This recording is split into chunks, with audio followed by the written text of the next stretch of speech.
Hello, everyone, and welcome to the latest episode of Super Make Something Live. I see there are people already in the chat, including Ronald DHS and ESC Crashkey. It's great to see you guys.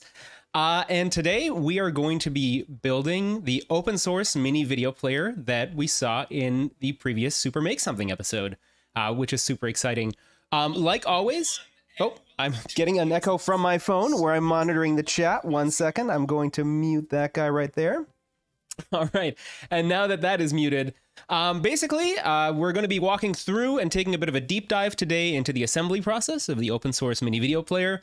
We're going to be looking into some of the technical details that didn't make it into the video. And if you guys have any questions, please let me know in the chat, like always. Also, if you were there for my DIY Stream Deck episode, a while back, you know that there is a potential for some technical difficulty. Sometimes the Streamlabs OBS streaming software that I use has crashed. So if that is the case, unfortunately, YouTube does not let me resume the live stream at the same link.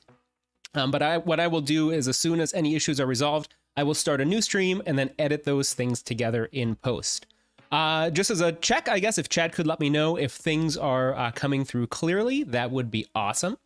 And besides that, I guess it's time to get started. So, what are we actually doing here?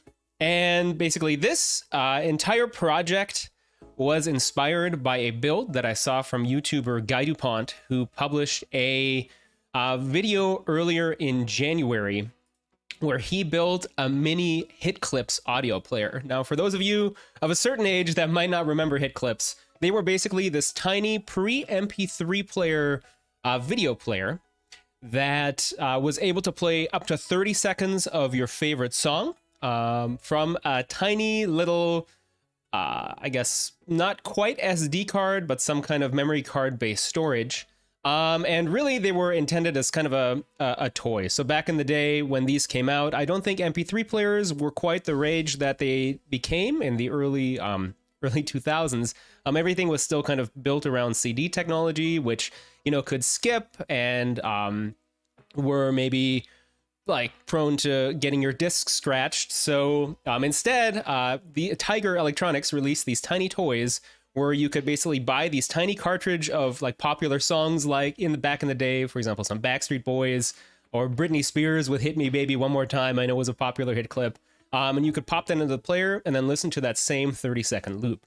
Now, what Guy did is, you know, he thought these were kind of cool, but he had two issues with them. One is that obviously you could only listen to 30 seconds of your favorite song, so certainly not something that is something that you want to do on repeat over and over and over again. But also the audio quality was apparently terrible because of the compression that they had to use in order to actually fit that 30-second sound sample into the cartridge. So he designed a custom circuit board and some custom electronics where he was able to take any song that he wanted, I believe an MP3 format or some other type of format that he converted, drag that onto that SD card, plug that SD card into his tiny HitClips cartridge, and basically have hours of music on the go. So essentially what this was a tiny MP3 player, which was also quite timely because Apple recently discontinued the iPod. So, you know, a lot of you might be thinking, oh, like these days we have Spotify,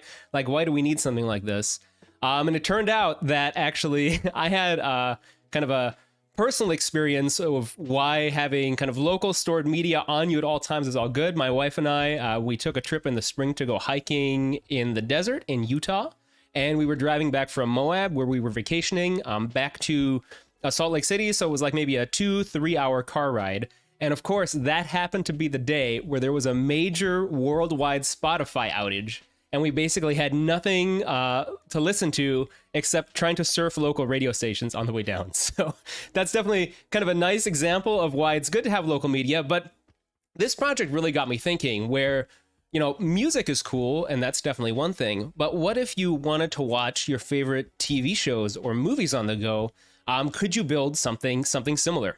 So I started looking around, and what I found a lot were these Raspberry Pi based projects where people took a Raspberry Pi Zero, They took, again, a micro SD card where they had installed the Linux operating system into and something like a 4-inch screen, and then printed a cool enclosure around it. Like here, for example, it's the Simpsons TV. And what they could do is they could basically take MP4 files and load basically 11 seasons, as we see here, of The Simpsons onto an SD card and just kind of have a mini random movie player on the go. And in general, I thought this was super awesome.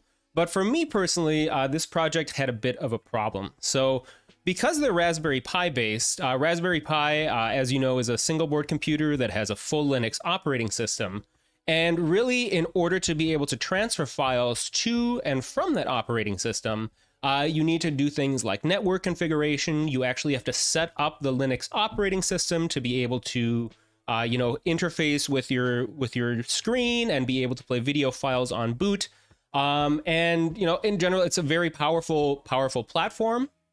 But the issue here is that you can see from the screen right now is that the amount of electronics components and the amount of setup time and configuration time could maybe be a bit involved and is maybe a bit daunting for someone who's just getting into electronics to see something like this, see all these components, and then they would think like, oh, that's not a project that I want to try because it's too difficult. So what I wanted to do is I wanted to see if it was possible to build basically a version of something like this Raspberry Pi TV using a microcontroller. And that then is where the idea for the mini video player came from. So the mini video player is essentially something very similar to the Raspberry Pi TV, but instead of using a Raspberry Pi Zero, it uses an ESP32 microcontroller. And the idea is that you can basically program it once using the Arduino environment, and then you can convert whatever video files that you want to watch into the correct format, which we're going to get into how to do a little bit later. But then all you needed to do is if you ever wanted to update anything that you're watching, or you wanted to add new movies or TV shows, you could basically take those files, drag them and drop them onto an SD card, and then basically be good to go. So in theory, if you were able to, find somebody with a video file that you wanted to have, you could basically just take that video file, plug that SD card from this player into any computer, drag and drop that file onto the SD card, plug it back into your player, and at that point, you would be good to go. No reprogramming required. Now, of course, as you can imagine, playing video is no simple task. As you can imagine, it's quite processor intensive. But I think, with being able to find the right microcontroller, that should definitely be possible. And that's when I found the ESP32. So in this project, what we're going to be doing today is we're going to basically be recreating this video player right here. So here is the player that I built from the Super Make Something episode, just a quick demo that you can see here. You can hear the music coming right now through the speaker.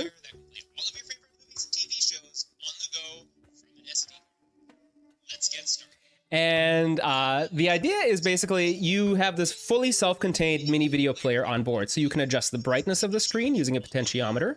You can adjust the volume of the playback by using this other potentiometer.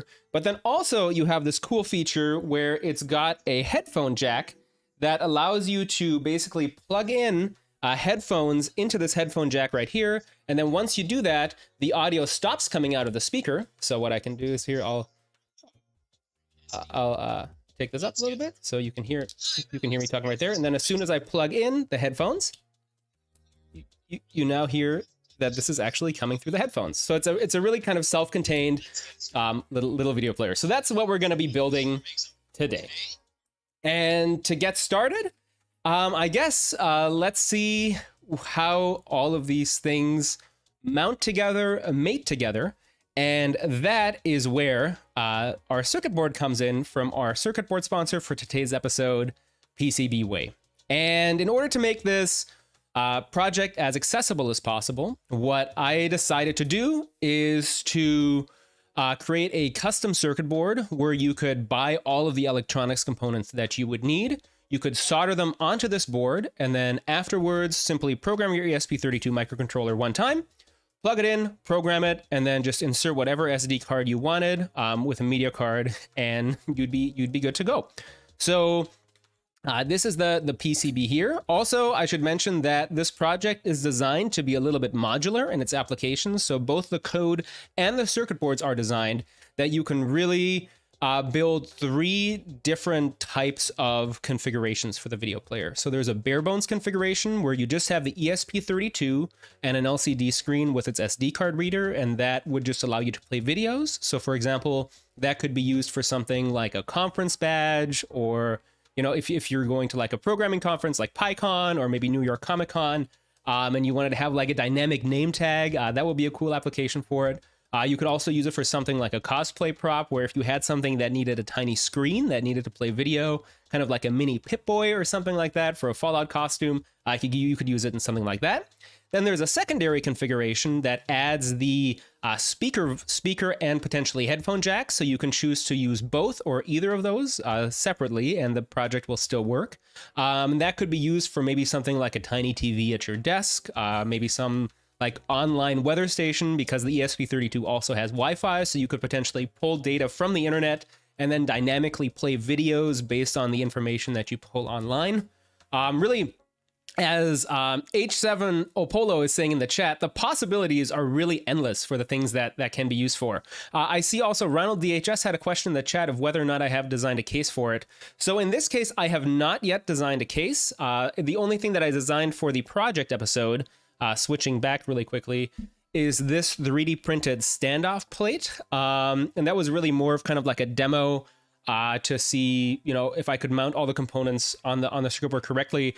But what I really wanted to do is I really wanted to leave it open to the community to see, what they would use it for. And then my hope is that if somebody decides to build something like one of these Simpsons TVs around it, or they decide to integrate it into a cosplay prop, that they would, post those things online on Thingiverse or printables and then share it with the community. So that's my hope. But definitely what I think I want to do with this personally is I think, if you remember, Nintendo a while back released those Game & Watch remakes that were kind of like the little Super Mario handhelds or the little Zelda handhelds.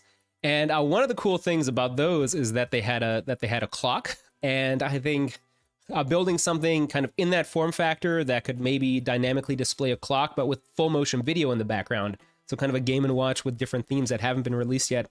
I think that would be cool. Something I haven't done yet, but potentially something that I plan on doing. I guess as we're talking, I also realized, so there was one other configuration that we didn't mention, and that's the final configuration for this mini video player. And that final step is to basically make the thing portable. And at that point, you would add a LiPo charging circuit and a LiPo battery. And at that point, you basically have this perfect portable mini video player that also has a rechargeable battery built in, that you could then kind of just go and watch wherever you wanted to. So that's the general layout of the project. Okay, so now the question is, we kind of know what the project is about. So how, as a person interested in building this project, would you actually go and get started to build this project for yourself? And really, the place to go for that is to go to one of two places. So you could either go to my GitHub portal, where you can download the code and all the design files for this project from GitHub, which we're going to go to a little bit later. But for a more one-click solution, really the best place to go order these circuit boards is from the sponsor of today's stream, and that's PCBWay. So PCBWay is a circuit board manufacturer that also does CNC and 3D printing work. And really, they just produce some of the highest quality circuit boards that I've ever used. So I've been partnered with them for over 2 years now, and have basically used them exclusively for my circuit board projects and my electronics projects. And I've always gotten a great part back, and all of the circuit boards that I've gotten have always worked. They're very affordable. So for example, depending on the silk screen and solder mask and finish options you choose, you can get 5 circuit boards for $5. So they're really great for prototyping. But the one other thing that I really enjoy about their service is that they have the shared projects community portal that makes it really easy for me to design a project and then release it somewhere online where people can then go and order a copy of the board for themselves. So clicking through their portal, you could have the search function here based on what you're looking for. In my case, I'm just going to go to my profile for my shared projects. Here we see the DIY Stream Deck that we built previously. And then the newest addition, which is the mini video player. So in order to actually just order these circuit boards, all you need to do is you can click on Add to Cart. At that point, it will bring you back to the main PCBWay page. And you can see here things like the price and the finish. But then what you can also do is you can basically choose any options that you want for manufacturing. So in my case, for example, let's say I wanted to use 10 boards, so the price still remains at $5. So that's a pro tip. Instead of just ordering 5 boards and maybe order 10 because they're the same price. Then you can choose other options like your silkscreen color and your solder mask color. So for example, in this episode, I decided to build a circuit board with a purple solder mask and then a white silkscreen. And then I also decided to go with this ENIG finish in gold. And ENIG is the material that basically the solder pads are coated in. I chose that kind of over lead because they have a little bit of a better shelf life for being able to solder for longer. So, I could, in theory, have these sitting on a shelf for 2 years or 3 years and then just be able to solder them just as easily and nothing would get tarnished or anything like that. That drives the price up, of course, a little bit, but really depending on how you want to display these circuit boards, the configuration is really up to you. So for example, if you were going to put these in a case, you could, and you were going to build the project right away, you could probably go with a green solder mask. You could go with a lead-free solder and a silkscreen, and then of course at that point the price would drop again. But anyway, the whole thing is that it's basically one-click order where you go to the community portal, you click Add to Cart, you then save it to cart, it ships via DHL, and then a week later you end up with this really nice looking circuit board, which is going to be the star of the show today. So again, thank you very much to PCBWay for sponsoring this episode. And with that, I guess what we can do is, if there's no kind of questions about this step of the process, I think it's time to actually start the assembly. All right, and man, I just really love the way this color combo looks with the purple solder mask and the gold, and you can also see like where the traces are and where the ground plane is, where there aren't any traces. It's like a different color of purple. So what I've really been wanting to get into that I haven't yet is to make kind of silkscreen PCB art. So I've seen a lot of like cool badges that people design for things like DEF CON that look really sweet. I've not had a chance to do it. But I am working on a new project, which is kind of a revision of my DIY Stream Deck that's a little bit simplified. It's going to be a small DIY micro pad with a rotary encoder to help me with video editing. And I'm thinking that that's probably maybe a good place to start to experiment with some silkscreen art. So definitely kind of stay tuned for that. Okay, so step 1 of soldering anything for this project is using the microcontroller, and the microcontroller that we are using for this project is the ESP32. And like I alluded to previously and also explained in the project episode, the ESP32 microcontroller is just a mind-blowing beast in terms of what you get for the compute power. So it's got a 32-bit dual-core 240 megahertz processor. It's got 28 general-purpose I/O pins that have analog to digital converters, I2C, I2S, digital to analog, PWM, touch, like super crazy. It's got built-in 2.4 gigahertz Wi-Fi as well as Bluetooth 4.2, and it has a half a megabyte of RAM. And you would think, wow, compared to something like the Arduino Uno that, we all got started maybe programming with, this microcontroller would be expensive. But if you order them on a site like AliExpress, you can get these in one-off quantities for $2. So that just blows my mind every time I think about it. But that's really cool because for our purposes, it really makes this project super accessible for anybody that might want to build this project for themselves. And it really allows people to experiment with a lot of cool tech, like taking a microcontroller on the internet or doing something with a touch sensor. And, there's really very little risk to experimenting if it only costs $2. So looking now at the ESP32, so we just got a fresh one out of the box. What you'll notice here is that this one does not have any headers pre-soldered, and that is actually by design. So if you watch the project episode, what you'll know is that from that episode, basically compactness is the name of the game for this project. So because you potentially want to fit it into a tiny electronics enclosure, or you might want to wear it as a name badge to a conference, the idea is that you really want to try to make all of the components of this project and the total final assembly of this project as small as possible. So what that means is that I wanted to mount surface kind of components as much as I could, try to avoid through hole wherever possible.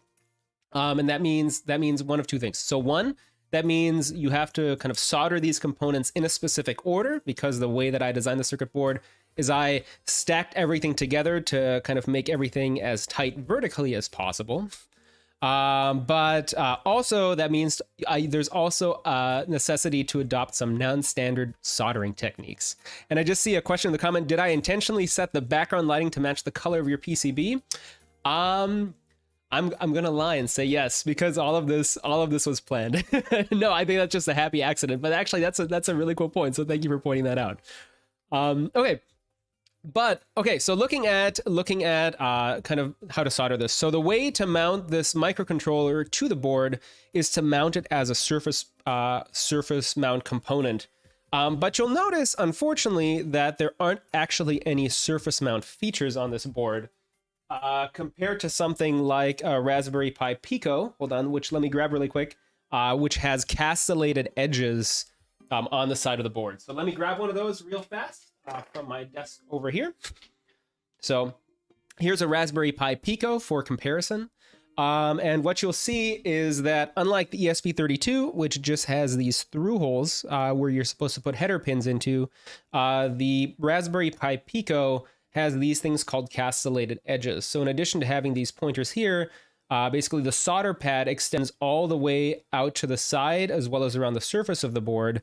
And what that would allow you to do is it would allow you to basically very easily solder this flush mount to the surface on a pad and be able to solder it really easily. And of course, the one thing that is necessary is you have to make sure that there's no components on the bottom side, which of course the Pico does not have, which is good. But then also the ESP32 dev kit that we're using here luckily also has no components on the side. So it's really kind of a head scratcher to me why this board also doesn't have any castellated edges. So Espressive Systems, who makes this ESP32 and this dev kit, if you guys are watching the stream, please consider for the next revision of this board to add castellated edges to the side to make it easier to solder, like the original ESP32 actually has here, which we can see. And that would be a really cool thing to do and allow people to use the board a little bit more easily. One other thing I should note, so if you guys are going to be purchasing this board in order to build this project, this is actually a development kit of the ESP32 and not just the ESP32 itself. So the ESP32 microcontroller itself is just this tiny chip here that you can see with the Wi-Fi antenna. And then what they did is to allow people to use it more easily like an Arduino. They added a bunch of other components to a secondary circuit board, including like a USB connector and a reset switch and some transistors.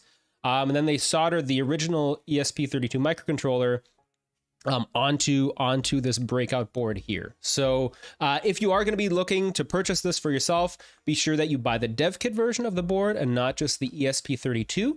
Because if you only buy the ESP32, what you're going to have to do is you're going to have to design your own breakout board.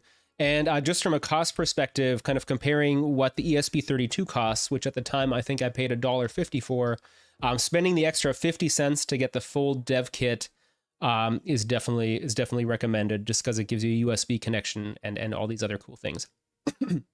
In the chat I see, so I'm not exactly sure why Espressive, whoever makes these boards, didn't cast like the edges. They either didn't intend to, or would it be cost cutting? So my thought is probably that this dev kit is actually, I believe, a little bit older than the Raspberry Pi Pico, and the predecessor to this board was the ESP8266, and that one also didn't have castellated edges. So I think probably the thing that started the castellated edges trend for microcontrollers, or at least for like kind of like common consumer hobby electronics microcontrollers, was probably Raspberry Pi. So it might just be that, since they designed this board, they haven't, or since Espressif Systems designed the board, they haven't done a revision. But maybe, like I said, in the next run, they'll be able to do it.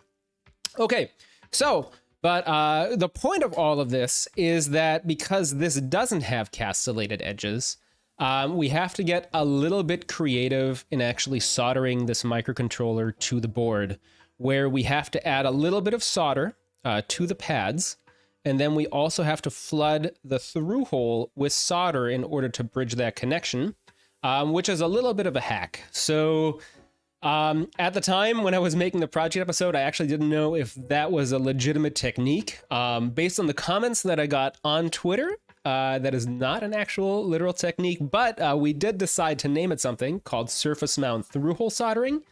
So now I guess because it is on the internet, it is an actual technique. So who's to say? But this is kind of the trickiest part of the assembly. And what I like to do for this for this part of the assembly is I like to take some masking tape and kind of tape the board down a little bit, not too tightly, so that I can basically keep the board aligned to the proper pads, but also allow some solder to get underneath the pad and then hopefully make a connection with the circuit board underneath. So let's see, lining this up, you know, this is kind of a little bit of going back and forth of soldering one pin and then checking things with the multimeter and kind of reflowing some solder to make sure that everything is connected correctly. But in general, it's not too difficult. It's maybe just a little bit tricky. I see in the chat that this is exciting. This is definitely the riskiest portion of the stream. But I think we'll be okay. Confidence is high. So let's see. So we'll get started here. And we want to make sure that everything is aligned correctly. The silkscreen outline of that board here on the white definitely helps to line things up properly. And that looks okay to me.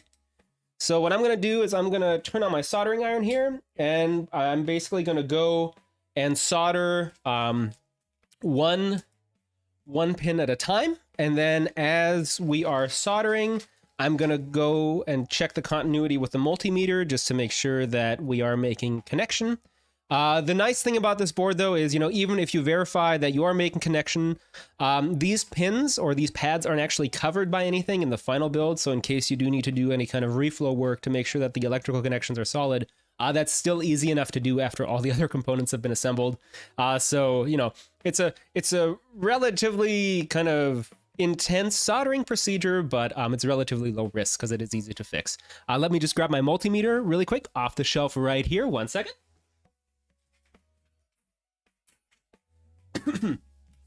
All right.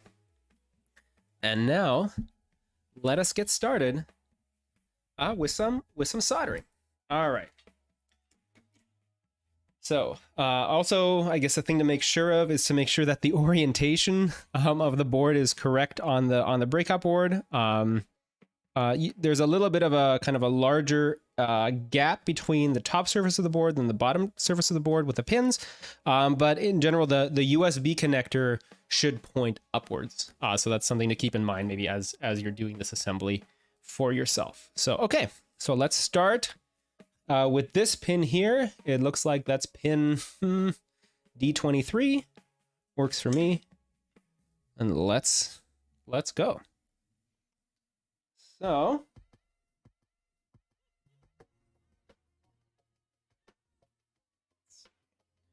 it really helps to kind of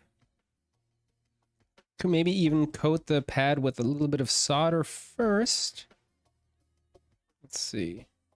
That makes a connection. Let's see if that is looking good, if that's connected at all. I'm going to take this piece of masking tape off here. Okay, that seems to be on there. Let me double check the connection. Put my multimeter into continuity mode. Then let's see. Should hear a beep. Nope. Is this even on? Okay, multimeter is working. Okay, so that It is not quite connected yet. So let's take this masking tape off. Make sure that's not too tight on there. Maybe lift it up a little bit and massage that solder in, and then you accidentally pop it off. What I might actually do, and this is something that I didn't think of before in the video, but that might be a good idea.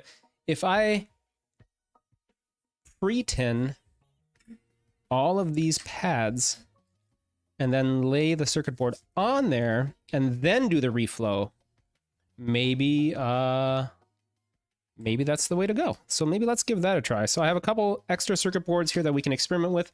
Let's give that a shot, because this is actually more close, like doing it this way by putting solder on all the pads first is kind of a bit more similar to what you would do as if you were using like real surface mount components with a reflow oven, where you would put solder paste onto the pads and then kind of place all your components on top of that and then melt them. So let's give that a try, see if that works. And hopefully we shouldn't be bridging any pads, but again, we can also clean that up with little to no problems, I would think. So let's give that a go.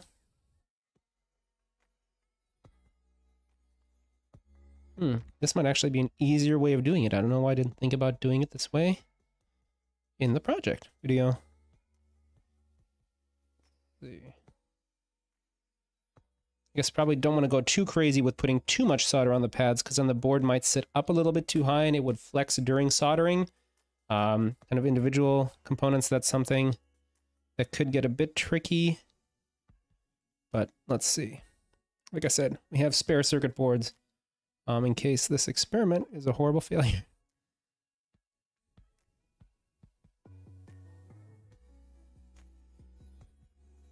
All right.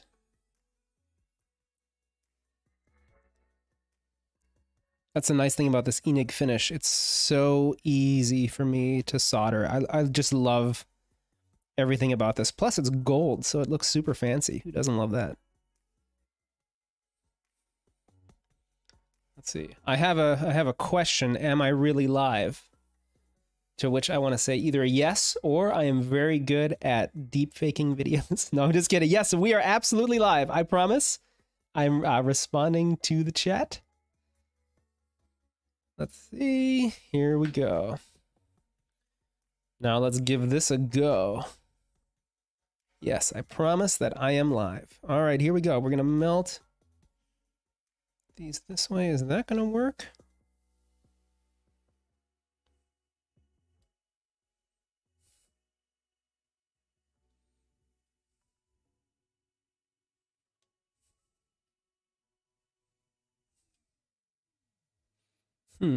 Nope. It's not working like I would have hoped. Okay. Maybe going with the old way might be the best way to do this. All right, that was a good try. But let's see. Before we quit, let's maybe give it one more shot if we hit the solder pads up top. No.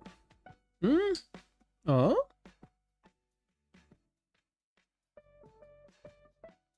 Let's see. Oh, another good idea. I was thinking you could solder some wires vertically, then fit the holes over them and clip the short end after soldering. That's also a cool idea.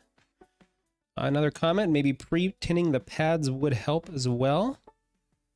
Maybe. Let's give that a shot with one of these. The bit of a risky thing here is that this is my only ESP32 that I have left that does not have the headers pre-soldered. So I was hoping to be able to use this one. Okay, so that's not gonna... Bummer. Okay.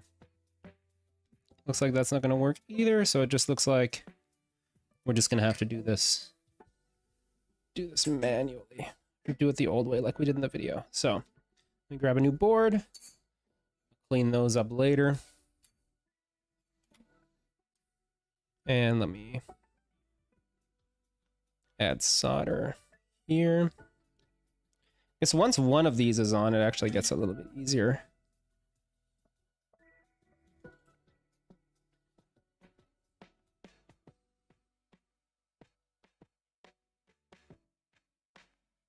Come on.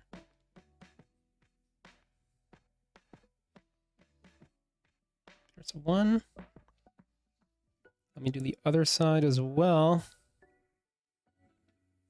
It's a little off center. Oh, let's see. I feel that the solder is going in. Let's see. Yes, that's right. So in the chat, I got a question. I'm saving space exactly by not using the header pins. So trying to kind of make this board as compact vertically as possible, so you can do stuff like where it is like a name badge, for example, at a conference. So let's see. So you guys hear that? We got continuity. Awesome. What about this side? Woo! All right, we are mounted and attached. Sweet. So hopefully the next couple pins will go a bit easier. Now it should, everything's aligned. It should hopefully be relatively straightforward. Not going to jinx it, so I'm not going to say that out loud. Only a couple more pins to go. Here we go. Let's start here at the top. Put that down there. Yeah, so this is what I was hoping would happen, where if I put solder on the pad, like once it's on the first one and kind of elevate it a little bit, it rests easy enough where you can just put solder on the pad and then hit the through hole of the ESP32 with some heat, and that basically draws the solder up through that hole. Yeah, so I think really the trickiest bit is really getting that first one mounted. Awesome. All right. Now we're cooking. This is sweet. Excellent.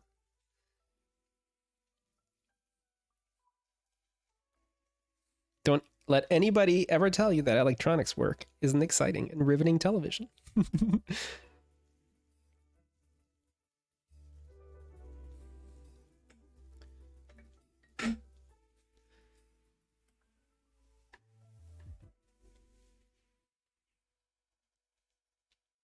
Let's see.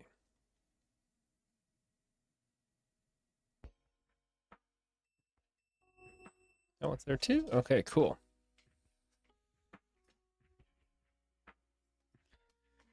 So the other thing is, like I said before, probably the correct way to do this would be to use a mini hot plate heater like this one. So this is like a tiny hot plate that I got that I have not yet had a chance to use, but I'm looking to do so even with a kind of another upcoming project. But this is definitely something, if you have it on hand and you have access to something like a reflow oven, I would love to see if kind of soldering this microcontroller to the board in that way works and is potentially any easier. I do, as soon as I get some more headerless ESP32s in, I do look to try that. So definitely keep an eye out for that as well.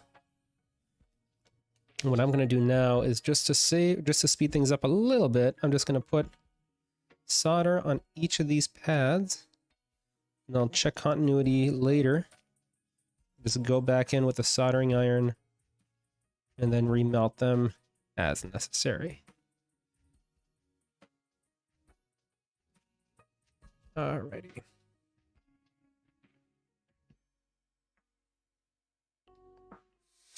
So far, so good. It's exciting. Let's see.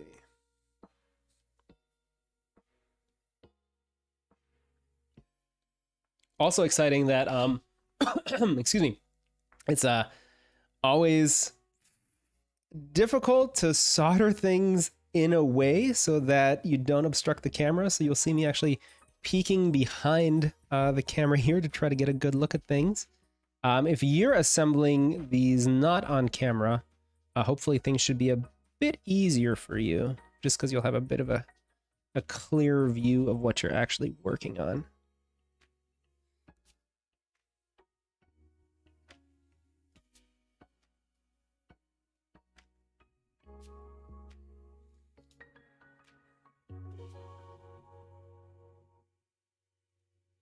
So far, so good. All right. So now let me just re-hit these with some solder. 1, 2, 3, 4. Or I'm sorry, with my soldering iron. Remelt the solder, I mean. There. Hit the bottom of the pads too, because why not? And I see that when I do that, I don't know if you can see that on camera, but the solder is being drawn in a little bit, which seems to suggest that doing this allows it to make a better connection. So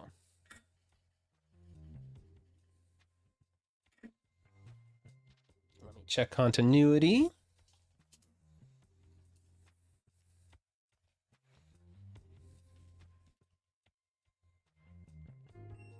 Good. Good. Good. Good.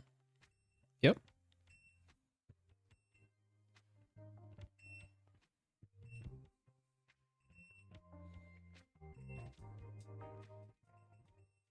Mm-hmm.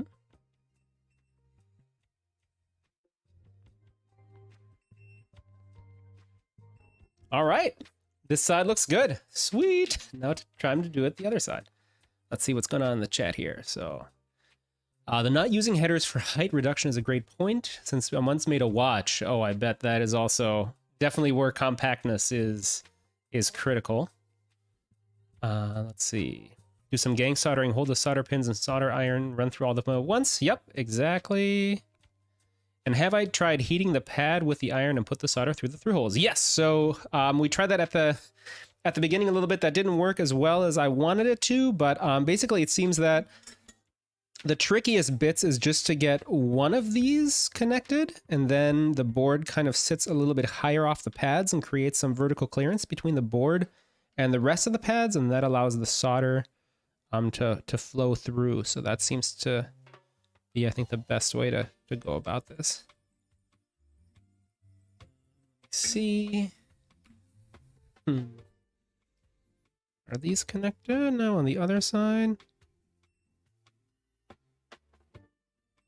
Yeah. No, not you. Not that one yet. The board is a little bit off center. Just less than ideal. Like was said in the chat, it would be a pain to have to desolder all these. It definitely would be. It's always the trick, I guess, with surface mount components is, you know, the assembly that you have is real nice, but reworking them is a bit more difficult. Okay, looks like we're good. Cool. Sweet. All right, only a couple more pins to go.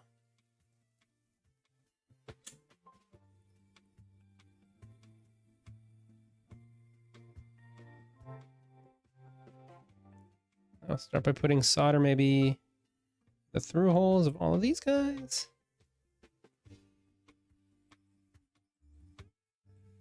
A little bit at a time. That's the other thing, I guess, to keep things looking pretty. Just at the temperature that you're working with, you want to try to work a little bit quickly just so that you don't end up burning the solder mask of your circuit board.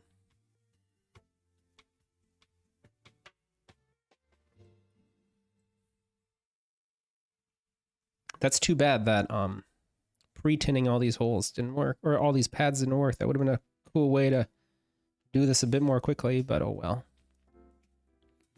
Maybe I'll keep playing with that a little bit afterwards to see if there's a better technique to get these assembled.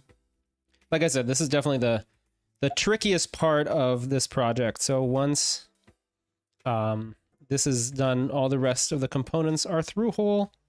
We should be home relatively free. Famous last words. Just kidding. All right, here we go. Let me resolder these in here. It's looking good.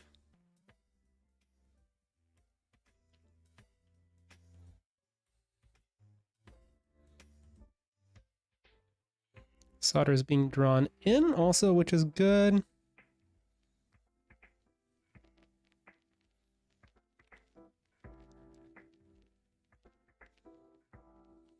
Oh, I bridged one of the connections. Wham.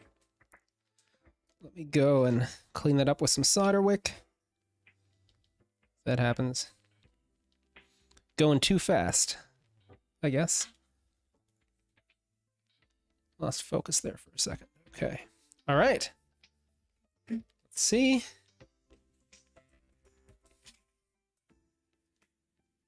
Ooh, it says here, I like the purple PCBs. Thank you. I've made black and green boards in the past.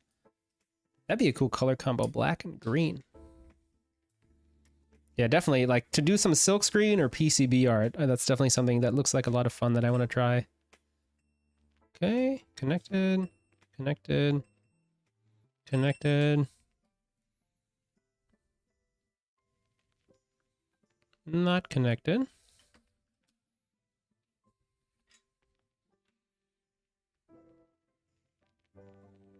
Come on, buddy.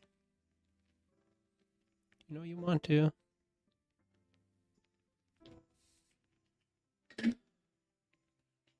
Let's see.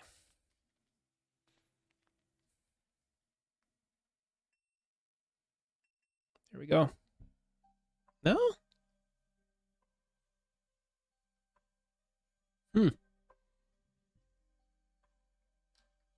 Man, I didn't get any of these?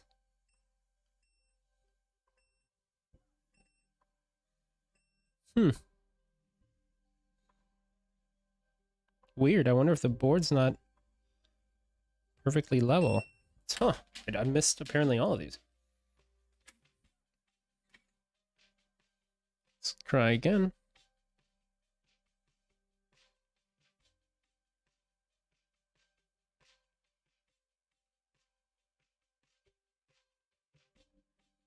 I think what I'll do in the future, for future revision of the board, is that I might make these pads a little bit wider so that alignment of this microcontroller isn't as critical to get it right in the middle of the pads. And then that way there's a little bit more wiggle room.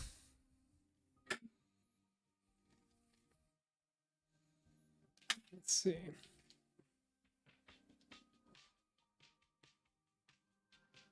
Oh, come. Huh? Okay. Yes. Yes. Yes. Woo! All right.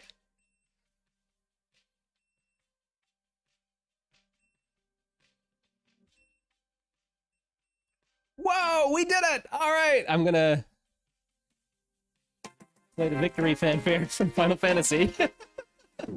All of the pins for the ESP32 are aligned, and that is exciting. Okay, so the trickiest bits of the soldering hopefully are now done. So the ESP32 is mounted, and at this point, it's time to move on to the next step. So one thing I should note is during assembly of this project for the project video, it might be that there needs to be a little bit of reflow work needed kind of once everything is turned on and heats up in case that there's some like tenuous connections anywhere. But again, that's really easy to do just with a bit of resolder work and that's cool. All right, so perfect. We are now on to the next step. All right, so what is the next step? So the next step that we're going to do is we are going to mount male header pins for the SD card and screen. So it's a LCD screen. On it real quick. These are pretty cool.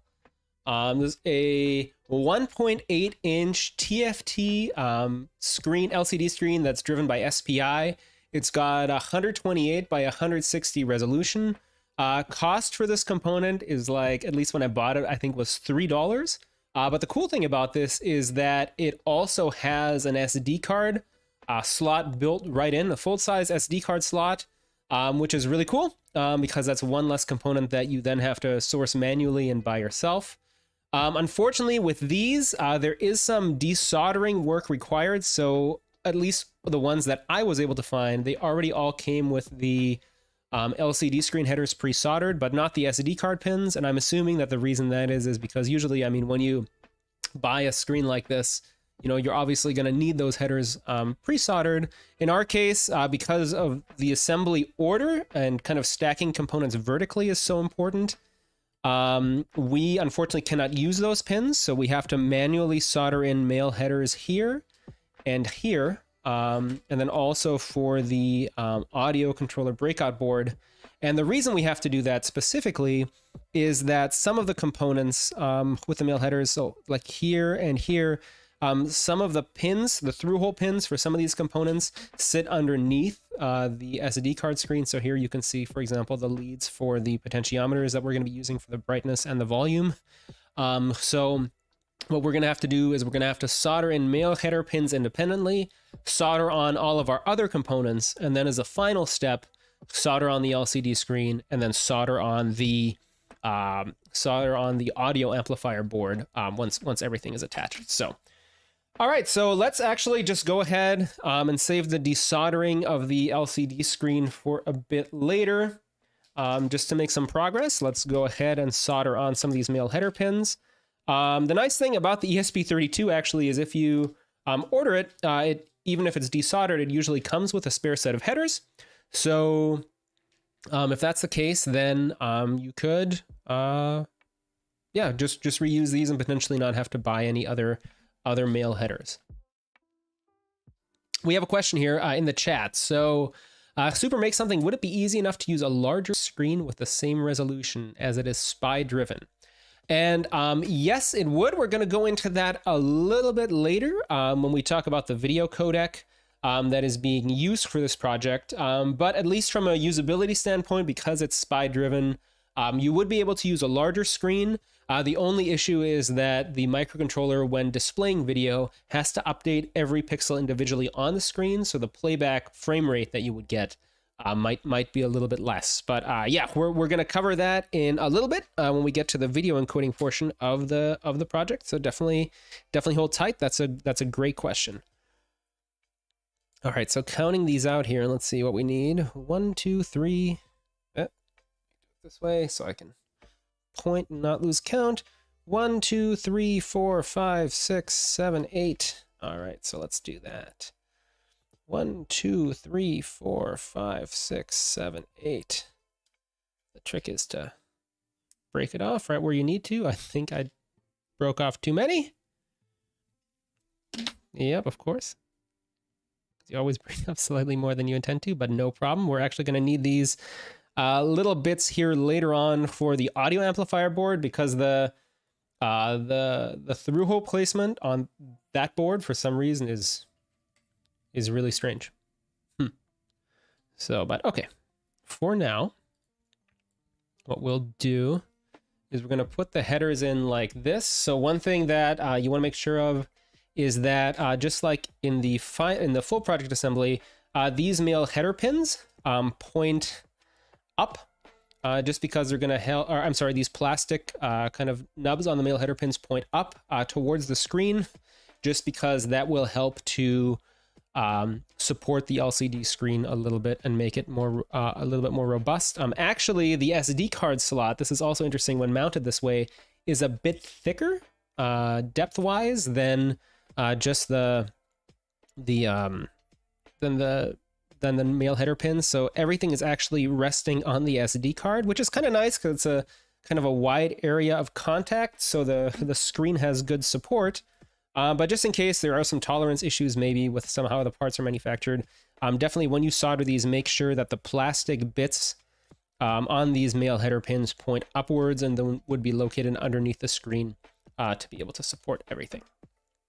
So luckily this part of the project is a little relatively straightforward. So A trick that I've also seen a lot of people do is to make sure that the headers go in super straight, is they'll have a breadboard underneath. I found that's really helpful, definitely for boards where you only have a few pins and things kind of wobble a little bit. In this case, we've got support from both sides, so we don't need to do that. But just a pro tip, maybe, you know, if you're having problems soldering some pins for your project, stick the pins in a breadboard and solder it that way. All right. So.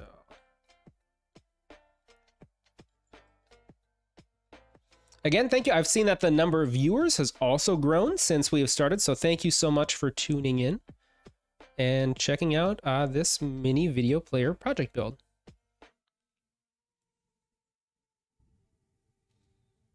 Alrighty.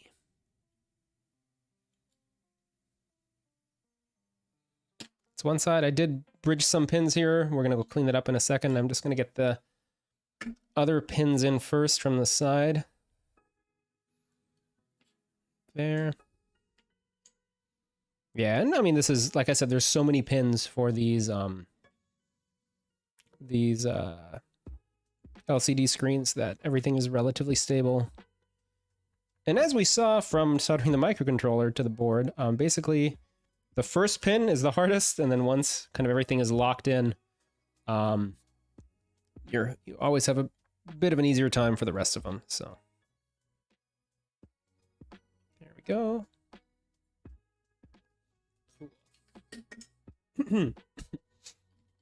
All right, now let me clean these up a little bit. Actually just gonna drag my soldering iron through. There, that looks pretty good. Do a quick visual inspection here. Just up close, just make sure that everything is soldered in nicely. Yeah, that looks pretty good. All right, cool. So next step is done. Also, the boards for the male headers are in. I don't know, I guess, should we try to desolder these now? Might as well, just to see and make sure that everything aligns properly. All right, desoldering tip, actually, that I learned from Adafruit, an older video from the Collins Lab series, is it's easier if you kind of just sacrifice the headers that you want to desolder and cut them in the middle, because that way they'll all be independent and you'll be able to push them out more easily. So that's something that I'm going to do now. Here. Snip these off. Just focus a little bit here on the camera, just so it's easier to see. Oh, camera doesn't actually focus that close. So let me change a camera angle just so you guys aren't looking just at the out of focus video. You can hear him snipping there. Snip, snip, snip. Definitely be careful though when you go in with snips when doing this, that you want to try not to damage any of the traces by kind of going too close to the board. Just something to keep in mind. I've definitely done that before. And it was bad news. All right, so these are all cut. And then let's see. What I have found works best for me when desoldering is to basically just heat the pins up and then push through and kind of knock them against the desk. Let's see if that works. Also, whatever industrial solder is being used here, I always have a hard time desoldering existing header pins for some reason. I don't know what kind of crazy high melting point solder they use, but I've never had an easy time doing that. There we go. So yeah. Okay, so just push those out. Then heat it up again. You can usually just go bump and then get them out.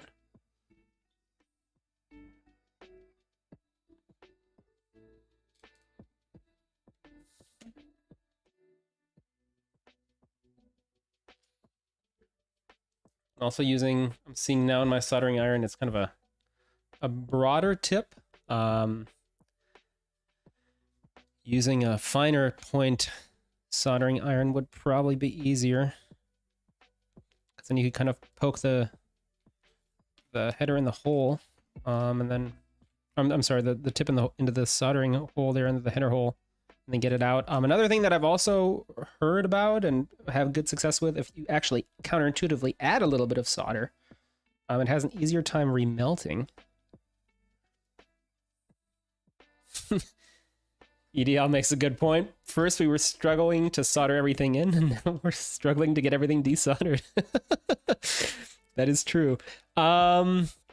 Yeah, I have not, unfortunately, been able to find any vendors online that sell these without their headers pre-soldered. If I do, I will definitely up that in the project, in the video description. Let's see, it's here. Desoldering guns are a godsend when desoldering headers. That is certainly true. That has helped in the past. I unfortunately don't have a very good desoldering gun. So I've had mixed results with that, but what if I use a little bit of solder wick maybe?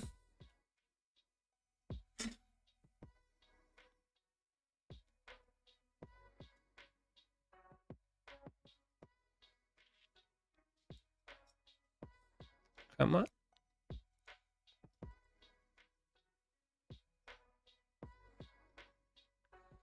Yes, I'll check them before. It has a lot of lead in it.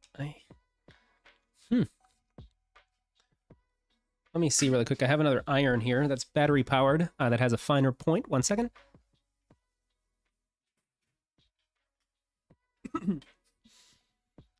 Let's see if this will be able to take care of it. So what you see here is this one has a much finer tip. Dangerous part about this soldering iron is that it's not temperature controlled. So basically it just gets as hot as the batteries will allow them to. So definitely got to be careful with this one that you don't burn anything.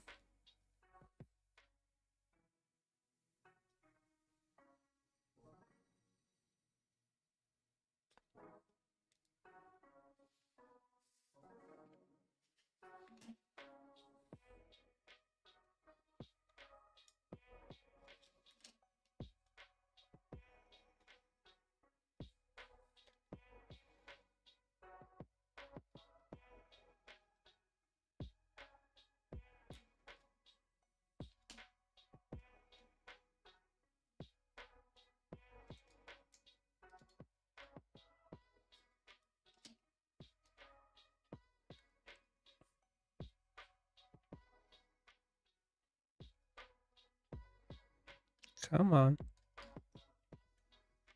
Oh, looks like one of them came out. Okay, so that definitely seems to be working better.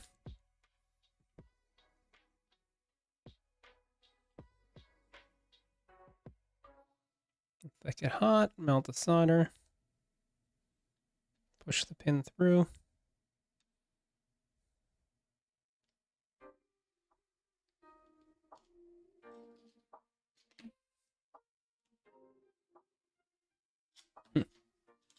Let me add a bit of solder to all these to make remelting it easier, maybe.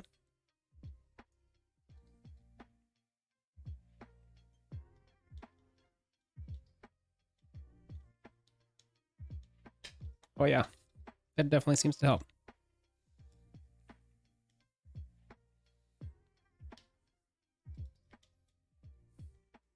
Nice.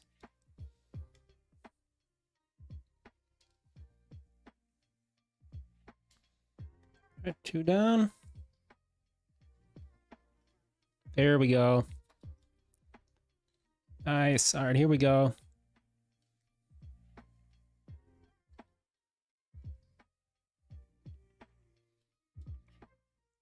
How am I venting fumes and bringing in fresh air? Good question. So I actually have a vent fan that's basically drawing all of the solder away from me into a little bit of a filter. And then I have my window open. Definitely not an ideal solution. So obviously in a professional settings, you would probably have like a vent fume or a hood. But certainly for some small, quick stuff, it's okay. Definitely one of the things in a lot of maker type technologies, I think is like a fume issue. So obviously with soldering, Resin printers and even FDM printers are also very kind of, probably necessary to vent everything outside. And then also finally laser cutters. We're going to have a comment on laser cutters and venting a little bit more towards the end of the episode, or at the end of these live stream. But there's some cool future short video that I have planned highlighting a nice little solution for venting for a laser cutter.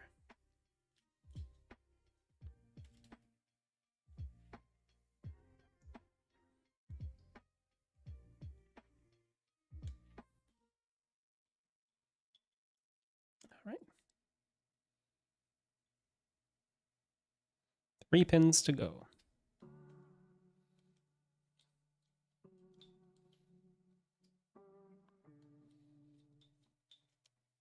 I think a desoldering gun will be the next item on my shopping list.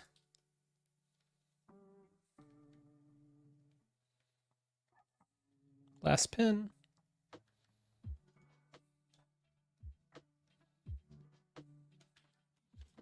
The most tenacious one. Get out of here.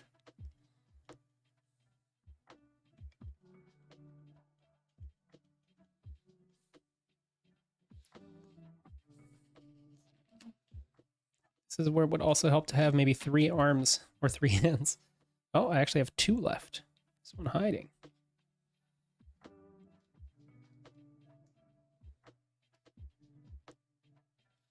Then we're going to add a little bit more solder.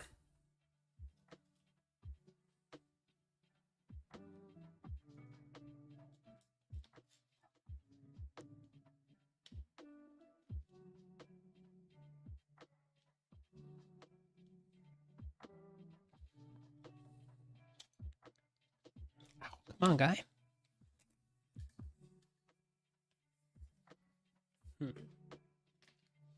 What is actually going on with this pin here?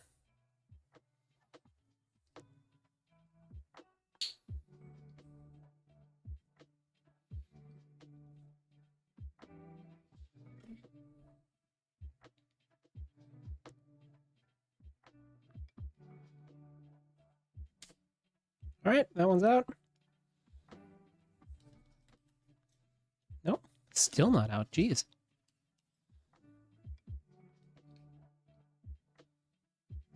Oh, so I'm using the thick iron again. Hold on, let me switch over to the thin iron.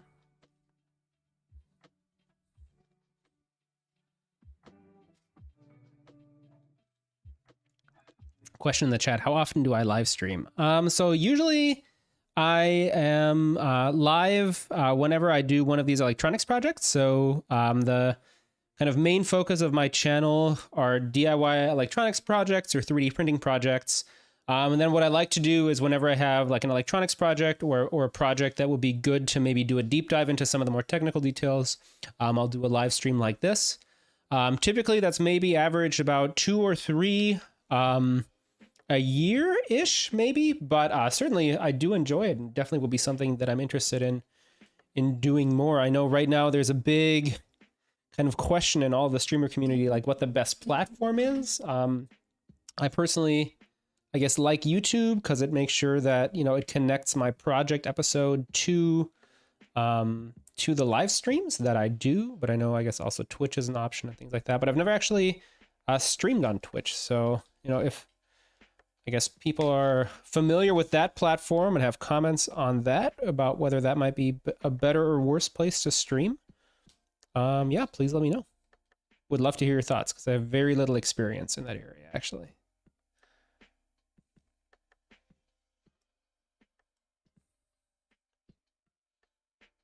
All right, I just saw it says, Rick, just subscribe. Thank you so much.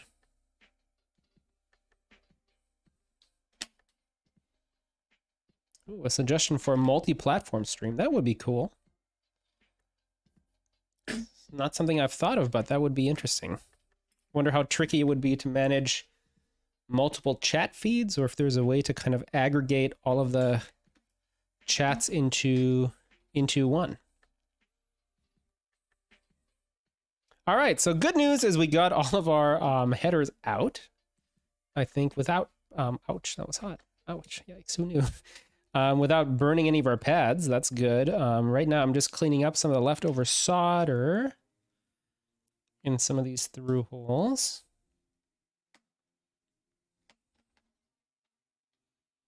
And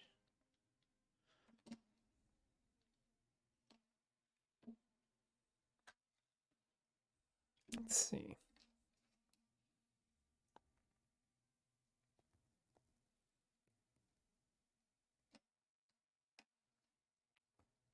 Basically, the trick is to get these just clean enough that the headers will go in, and then you can always help it along a little bit by, you know, applying heat to the pins and making it remelt the solder that way. Again, the trick is, I guess, as always for all of these things, is just to be able to get it started. So, all right, I think that's where we're going to leave that one for now. We're going to come back to it later when we actually solder in the header pins. But okay, it looks like the LCD screen is free of its pins. So that is a component that we're going to put aside for now, and we'll use it when we're ready. Yeah, okay, here, let's see, Twitch, according to me, best for gaming, not for science, usually. That makes sense. Yeah, a lot of game streams on Twitch.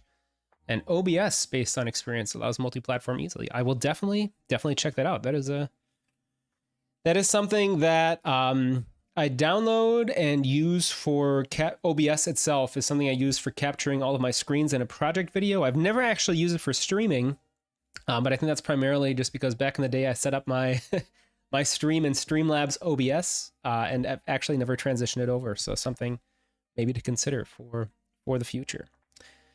Okay, so let's see. The other thing that we have not yet done is we have to solder on these header pins for the audio amplifier board. Again, similar, excuse me, similar situation to the LCD screen, just to make sure that in order to have some support, to make sure that the pins point quote unquote upwards, or I'm sorry, the plastic pads point quote unquote upwards like this, in order to be able to support the board underneath. And the kind of spacing for these pins I found is a bit strange. I think it's breadboard compatible maybe, but I've had some trouble getting pins in. So let's try kind of to put all of them in at once and then flip the board over. But as you can see here, there's 4 separate pin banks or header banks. So being able to flip that successfully might be difficult. So we might have to do them one at a time, but we'll see. I think I bent these ones a little bit, maybe. There we go.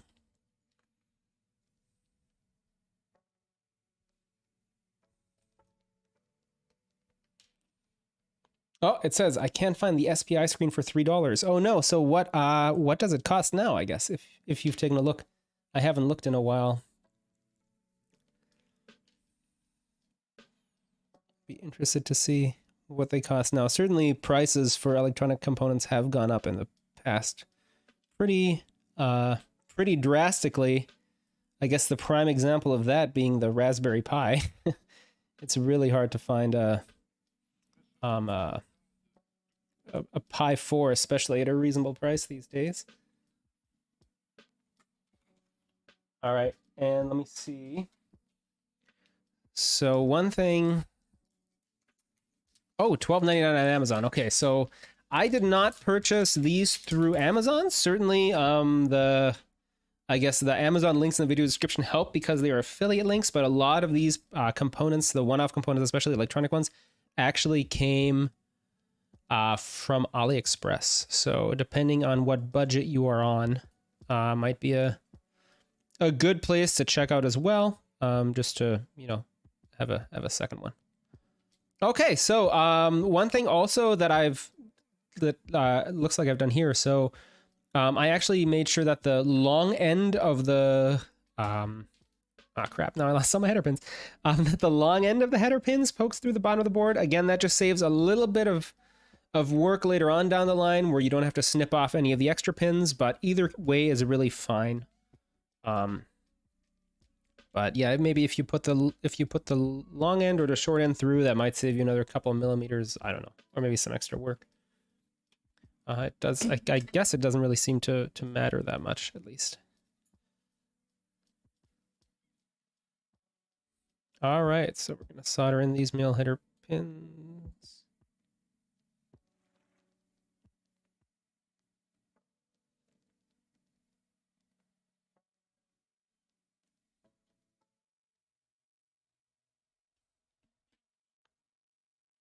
There.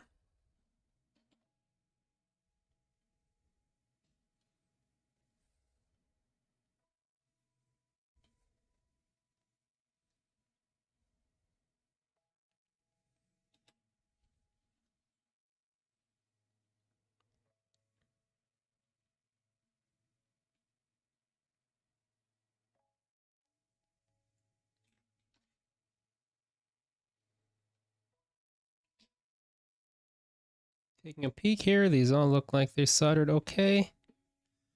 Again, soldering is a bit more messy here, or the solder joints are a bit messier than what I usually like to do, just because that's technically a little bit more difficult to solder behind a camera and not being able to really get up close to the board, but it's serviceable. Okay, whew. So now all of the male header pins are in. The ESP32 is on, and I think that is the most difficult portion of the board. So now it's time to attach some of the passive components, and we can kind of explore some of those areas. And I guess at that point, it's maybe time to talk about probably my favorite aspect of this build, which is how the volume control works on these boards. So the volume for these mini media player, or for this mini media player project, is controlled with a potentiometer, a volume potentiometer. And for those of you, I'm sure you know, a potentiometer is basically a variable resistor where you're able to kind of adjust the position of a wiper on the resistive material, and that will allow you to go anywhere from theoretically 0 ohm resistance to, in this case, 1 kilo ohms of resistance for our project. And, it's great because they are they're a lot of fun. Let me grab a potentiometer here real quick. So the potentiometers are really cool. I bought some of these dial wheel potentiometers that you can see here, and they look very similar to what you might have had back in the day in a Game Boy. So let me switch back real quick so you can see these. So these are super cool. So they're like right angle mount, and they have the three header pins, and you can twist these. The thing with these, though, unfortunately, is that unlike normal volume potentiometers, these are linear potentiometers. And the problem with human hearing is that our perception of sound is not linear, it's actually logarithmic. And that means when you adjust the resistance in this case, the volume has to increase non-linearly in order for you to perceive something as double as loud or triple as loud. The problem, though, with these buying kind of nonlinear logarithmic potentiometers is they are very expensive. And, for something that uses a $2 microcontroller and a $3 board, certainly you probably don't want to end up spending $12 on a potentiometer. But using a circuit, kind of a little bit of an analog circuit trick, there's a way to make a linear potentiometer act like a logarithmic potentiometer by basically putting in an extra resistor on the VIN line, and then shorting the sensing wiper to that line after the RN. So if you actually end up doing the circuit math, what you'll get for linear potentiometer, if you just attach kind of the output voltage that then goes and powers the audio amplifier board, you would get kind of a standard like a resistor where you would just be able to cut down the voltage of voltage divider. Sorry, thank you. You would get a normal voltage divider that's basically linear then. So as you would change the position of the potentiometer, your voltage would increase or decrease linearly. but by soldering it up in the way that's shown at the bottom of the screen, you can actually make the circuit and the Vout act in a way it's called pseudo-logarithmic. So it's not quite logarithmic like you would with a true logarithmic potentiometer, but it's close enough for people to kind of get a relatively reasonable response to what the output volume is when you're turning the dial. So in that case, then by turning that out, you actually get that Vin is equal to the RB, which is the kind of the output side of the potentiometer, over R1 plus RB. So R1 would then be the resistor that you decide to put on the Vin line. A drawback to this circuit is unfortunately that you're never able to approach the true output voltage. So in this case, that would be 3.3 volts. Because of that R1, you're always going to be at a slightly lower voltage. So in this case, maybe like 2.9, or it really depends on the resistor that you choose. But the other cool thing is that you can basically tune how steep that logarithmic curve is by choosing different values for R1 as well as your potentiometer value. So that's a nice little cool way to get away with kind of hacking together a logarithmic response. For these potentiometers also, the nice thing is that you can buy these in kits. So I actually did get this kit off of Amazon, and it comes with a bunch of thumb wheel potentiometers and a bunch of different resistances. And these are just good to have around for kind of a ton of projects. So I definitely recommend picking something like this up. Again, like it said in the chat, so they remind Rick of the volume wheel on cassette players. For me personally, they remind me of the volume adjustment that I had on my Game Boy. But yeah, they're just fun to play with. I don't know, just to be able to kind of fidget with the dials and turn them is kind of fun. So that also leads me to one other point. So talking about the resistors that we use. So for this project specifically, I decided to use a 1 kilo ohm potentiometer and a 220 ohm resistor, or I'm sorry, a 2.2 kilo ohm resistor for the circuit. But preparing for this live stream, I actually noticed that there's a silkscreen mistake in this revision of the board where this should say 2.2K. But unfortunately, I changed it to 10K when I was changing another silkscreen mistake that I found on a previous iteration of the board. So just something to keep in mind that if you purchase the boards currently, this value says 10K. You should be using a 2.2 kilo ohm resistor, so the functionality is not affected at all. It's just that the silk screen's wrong. What I'm going to try to do is for a future revision of the board, I'm definitely going to revise the silk screen. Right now, the way that I'm sharing the files through PCBWay, I'm not sure if they allow you to edit a set of Gerber files once you've published your project. But certainly if that's something that's possible through their system, I'll definitely go ahead and just upload it at the same link. If that's not the case and they don't let you change the project files, what I'll do is I'll create another project, update all the links in the current GitHub repository, but then also keep links to the old project the same, just adding a note to let people know that if they did purchase a version of this board, there is a silkscreen mistake. But anyway, functionality is not affected in any way, just something to be aware of. If you already purchased one of these versions of the board. Okay, so with all that being said, let us now go ahead and start to solder in these thumb wheel potentiometers. So, and like I said, here is where you can really kind of see the importance of soldering everything in order. So right here, those three prongs for the brightness potentiometer, for example, and for the volume potentiometer, they will actually be located underneath the LCD screen once everything is assembled. Which is why we had to do that whole desoldering work before to make sure that everything could attach correctly and you could get everything soldered in. All right, so let me attach this guy here. Get one of these started there. Let me see. That is in. Okay, perfect. Very good. Now let's do this side.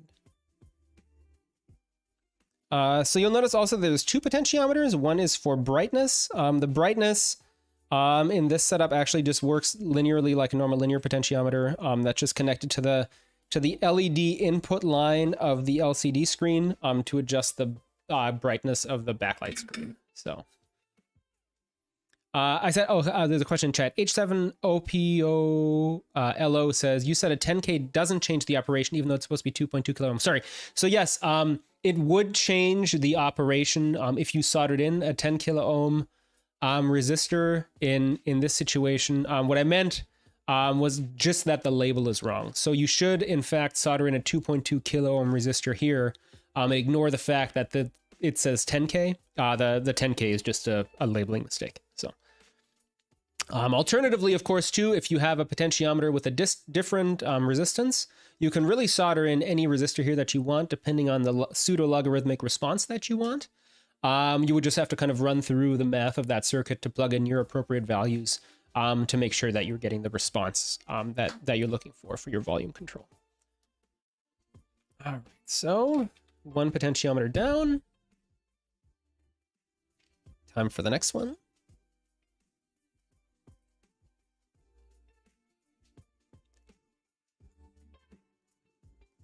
And again, the first one is always a bit tricky because now we have both these male header pins here and the kind of raised portion of the ESP32.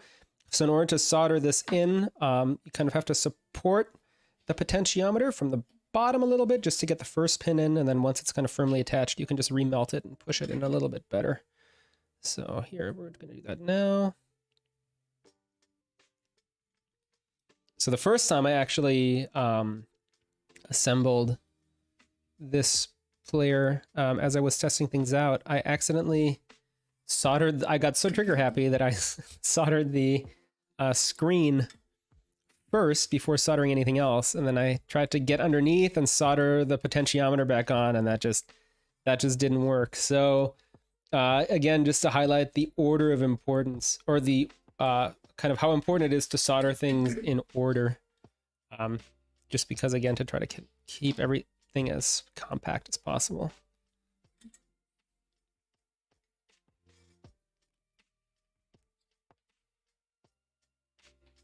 Alrighty.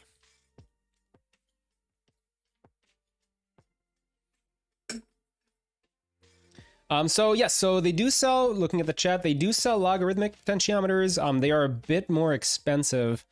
And actually the only ones that I was able to find easily seem to be made for audio consoles. So like for mixing boards. So they were huge and they had like a big knob at the end already.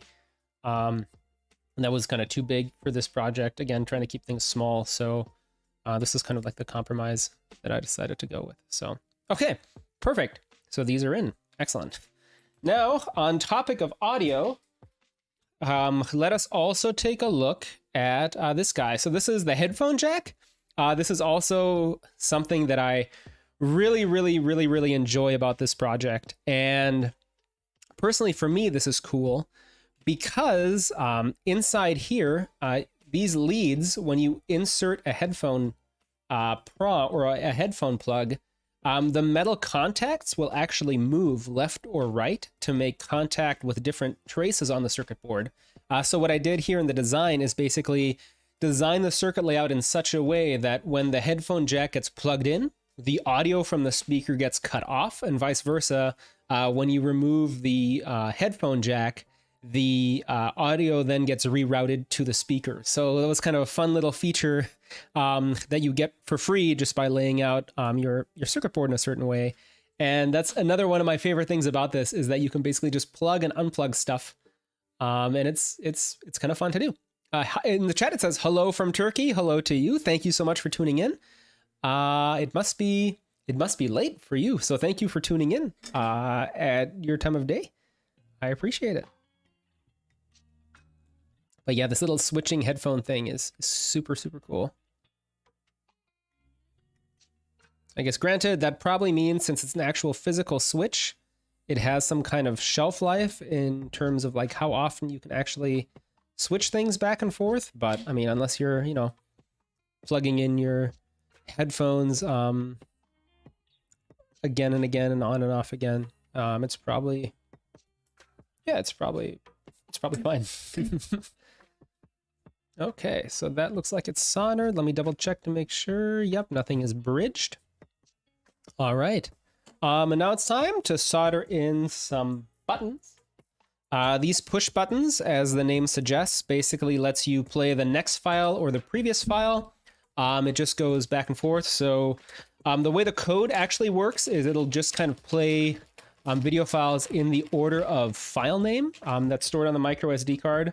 But you know, and basically that order resets every time you turn off the microcontroller and turn it back on. So for example, let's say, you know, you're watching Lord of the Rings Extended Edition on these little things from your micro SD card, and you've made it to the Two Towers. Instead of having to watch the Fellowship of the Ring all over again, you can just press the next button and then go to the next video file. So these are just standard surface mount push buttons that, you know, are basically in every single electronic component that you probably own. Super easy to source, super cheap, and in it goes.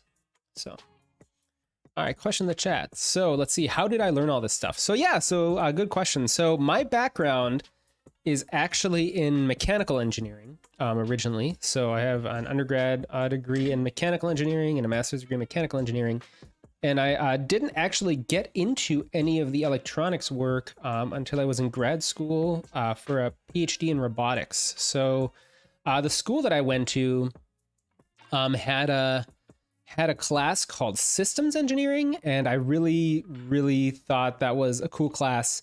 And in that class, basically one of the ultimate projects was to design an exhibit for the Pittsburgh Children's Museum. So I don't know if you've ever had the chance to go to the Children's Museum in Pittsburgh. If you do, you definitely should. They've got a ton of really cool exhibits there. And it was really fun to try to design a kind of a project that will be fun to you know, have kids interact with. And as part of the class, actually one of the assignments was they gave us a SparkFun Inventors kit, and you had to basically go and do all of the assignments in the SparkFun Inventors kit, and just to get started with Arduino. And that was the first time I've ever actually used an Arduino. It was so cool, and I thought that Arduinos were like the coolest thing. So from that moment on, I basically fell in love with electronics and kind of just, you know, learned a little bit along the way. So that's definitely something that I found, is that, you know, if you have a project that you're interested in building. So for example, the first thing electronically I think that I ever built outside of this project for this channel was to build an LED cloud lamp, where you had they were popular a couple years ago, where you have an LED and they flash randomly, and it makes it look like there's lightning going on in this paper lantern that you've covered with, you know, like polyfill, I guess, for stuffed animals. And kind of that's, you know, the first independent project that I did. And from then on, every time I've decided that I want to build something, I learn a little bit more and a little bit more. And the cool thing is that it kind of stacks. So, you know, as you build more and more, you learn more and more in your bag of tricks. And yeah, you eventually end up in a cool place where you can build a lot of things that are fun. So in general, you know, kind of self-taught when it comes to electronics. I've certainly let out the magic smoke in a fair number of components, especially as I was getting started. But I think that's part of the learning process. And that's the other cool thing about electronics. I think there's just so many resources online, and components in general are so affordable, you know, at least for the hobby level stuff, that it's really fun to experiment and okay to experiment. And just the online community, anytime you have a question, especially on YouTube, people are really always willing to help you out. And I think that's super cool. And I'm hoping that, you know, with this channel, I can give back to that, at least in a little bit of a way, and inspire some other people to, you know, pick up an Arduino or pick up a microcontroller and learn kind of some of that stuff for themselves. So, all right. So now that the headphone jack is soldered in, what I'm going to do while I still have access here is I'm going to snip off the extra length of the male header pins for the audio amplifier board that we're going to be attaching in a second, just because I don't want that to short out against the case. I want to be a little bit careful not to get too close here.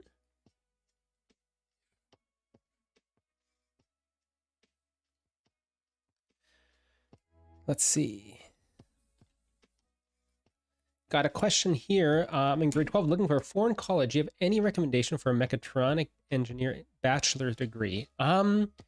So I'm just mostly familiar with universities in the US and Europe. I know mechatronics is definitely becoming super popular everywhere just because the interest in robotics and automation is growing. In the US, definitely, I think a lot of schools now have mechatronics program. You know, in terms of Europe, I know there's some good universities in Germany and Switzerland.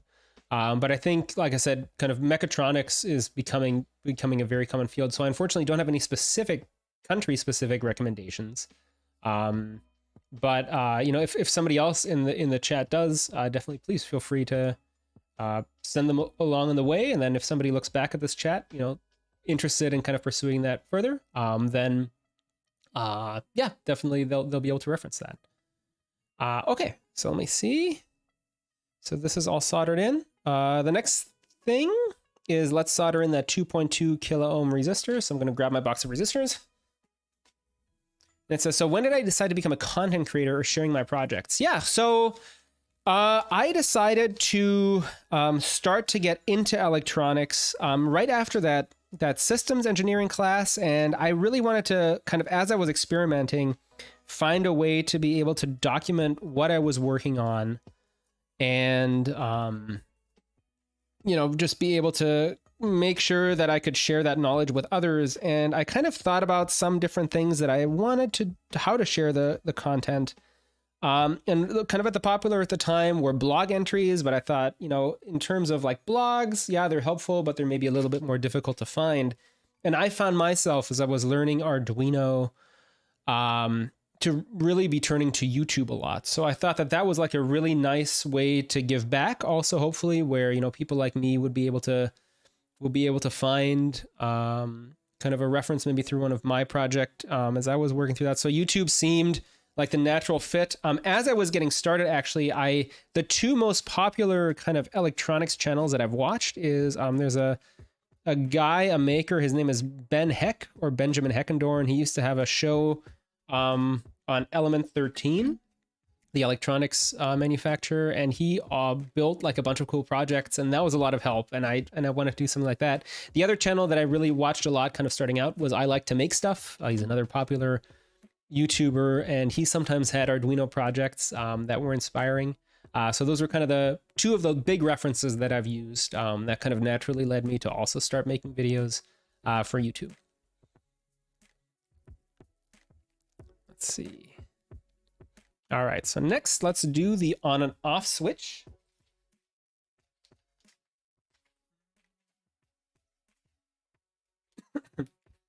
Which is lying somewhere on my desk. 1 second. Gotta look for it.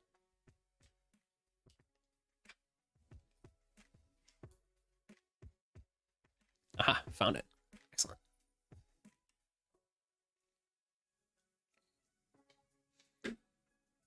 Alrighty.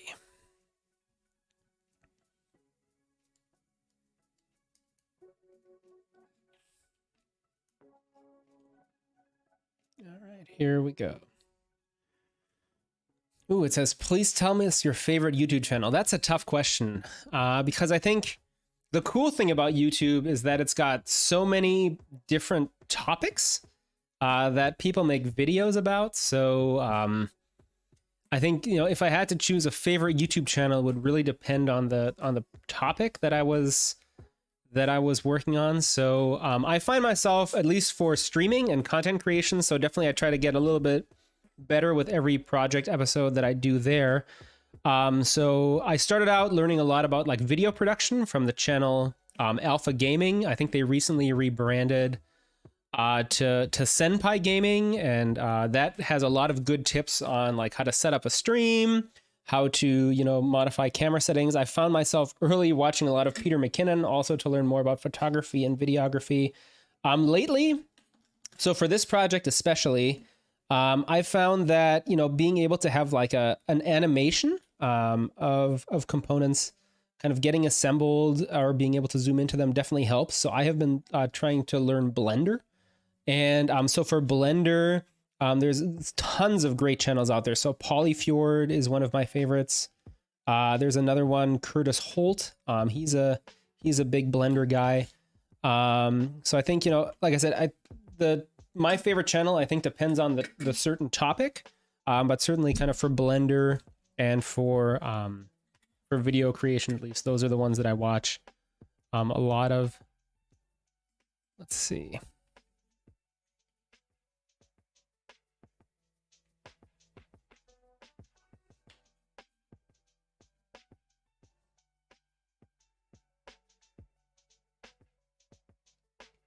Okay, so the power switch is soldered in. Just a quick note on the power switch, I guess, because I didn't mention it before. This is for when the battery is installed. So, you know, it's possible to power this entire project the way the circuit's designed just by using the USB input jack from the microcontroller itself. It'll be just kind of sitting on the desk. But alternatively, once it's connected to battery, you have this on-off switch here that allows you to basically switch off and on this V in and ground line and connect and disconnect the battery. So, all right, let's see. I think we're almost ready to solder the boards. There's one final component that we need to solder here, and that's a 10 microfarad capacitor. Oh, and I'm sorry, I said we were going to solder the resistor, and we never soldered the resistor. Ha! Let's do that first.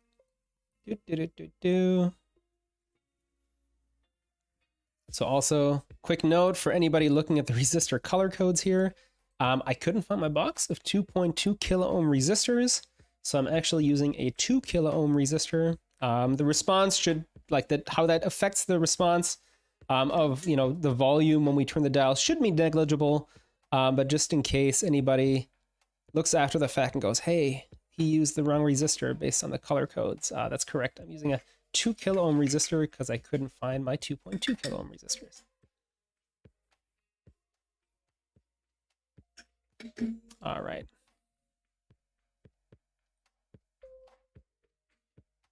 That's pretty good. Not as flush as I want it to be, but that's fine.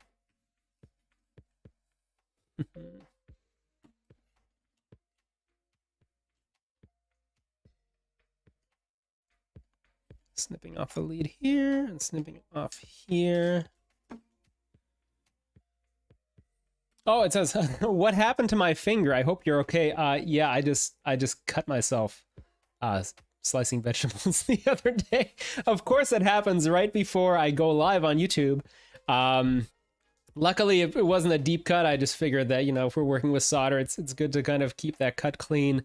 Actually, a little secret, if you go back and watch some of my earlier videos, I did a 3D printer review of the Ender 5 a couple of years back, and that was before kind of flexible build plates were a thing, and you really had to, on 3D printers, and you had to go at them with a paint scraper in order to get the print off. And the Ender 5 thankfully came with a magnetic bed, so that printer's always been great, but the printer that I was using beforehand required that scraping technique. And of course, the day before I was set to shoot the assembly video of that project, I had the paint scraper and I was holding the bed down and I like pushed it too hard and it went right into my hand.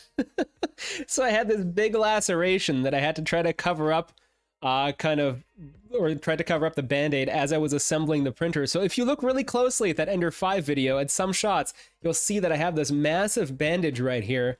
And that's a 3D printing related injury. So that's a little behind the scenes tip if you go back and watch that older video. Okay, let's see. All right, so now it's time for the 10 microfarad capacitor. Again, what I found is it's good to just have like this kind of big box of capacitors on hand. Again, I bought these from Amazon. They're super cheap and they're just nice to have because you never know what you need them for. What this capacitor is for is they help clean up the audio circuit a little bit. So one of the things that I noticed when I was breadboarding this project before designing the circuit board was that I was getting some interference from either the SD card as it was reading data or the LED that's on the ESP32 that lit up every time that the SD card was read. And what was happening is like every time the LED went on or the data was being read, it would make this like tick, tick, tick, tick, tick, tick, tick, tick, tick, like this really like constant ticking noise. And that was really annoying, especially when you're watching, you know, like anything for an extended period of time, like that, like electronic interference clicking really gets to you. So I decided to add a capacitor in here to avoid that clicking. I guess that's not something I made a slide about, but basically there's a way to construct filters for different frequencies using resistors and capacitors. And, you know, more information about that kind of stuff is kind of readily found online. But basically by adding this capacitor here, it basically filtered out the analog signal that was going toward the speakers and got rid of the clicking. So yeah, that's what that is for. Let's see, got a question here. What software do I use for PCB design? Okay, yeah, so that's a good question. So I use a software called Altium, at least for this project, Altium Designer, and it's kind of like a more professional grade PCB design software that, you know, I also use at work sometimes. The issue with Altium, so the good news is that they're really friendly to the maker community. And they, I guess they also partnered with me on this video and this original project video, and let me, you know, use their circuit board design for free. There's also a code where if you buy a yearly license or are interested in buying a yearly license, you can get 25% off. That code is in the video description. But a lot of the comments that I've recently gotten is that, you know, a lot of people may not have access to that type of software. So recently, just to see kind of what the differences are, I've also been exploring KiCad, which is a free open source circuit board design software. The really nice thing about KiCad is it has a 3D visualization built into the program. So it's really easy to do things like test vertical clearances on, I mean, Altium does this too, but it's also really easy to use in KiCad. Plus, you can then export your entire PCB assembly as an STL file into something like Blender very easily, and then use it to make cool kind of graphics or explainer videos. So that's something I'm currently like looking into now. But again, so far I really like KiCad. I also really like Altium. It really depends on what I'm working on. And another question: chocolate or vanilla? JK, team chocolate all the way.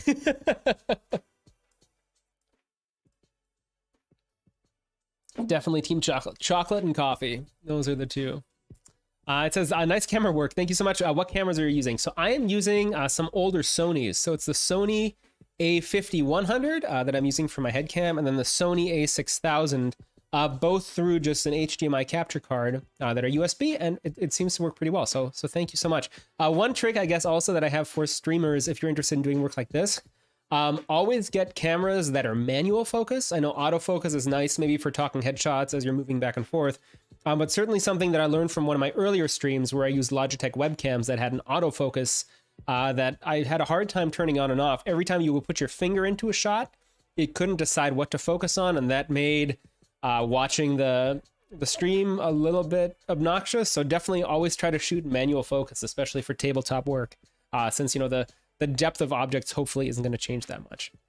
Another comment, you should open Discord. That's actually a really cool idea. I had not considered that, but that is definitely something that I would love to do. That's definitely a really cool place, I would think, for people to get help with their project. So yeah, I'll definitely look into that. Thank you so much for that great recommendation. Okay, well, guys, so I think now, moment of truth. So what, I guess, also there's a speaker output here.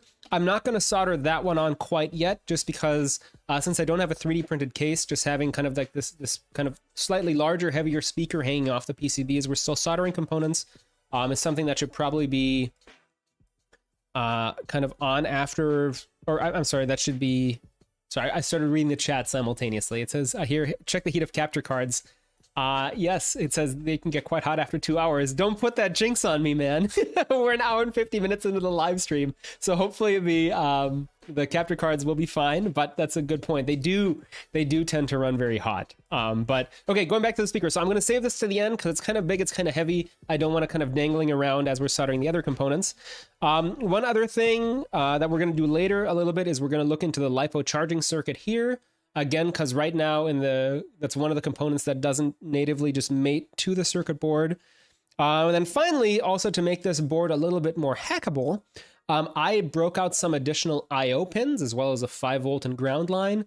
This is to make sure that if anybody wants to add anything to the project or needs to interface with the ESP32 on here in any other way, for example, like if you wanted to build a thermometer that somehow displays the temperature, but in like a video loop, depending, you know, on what the temperature is.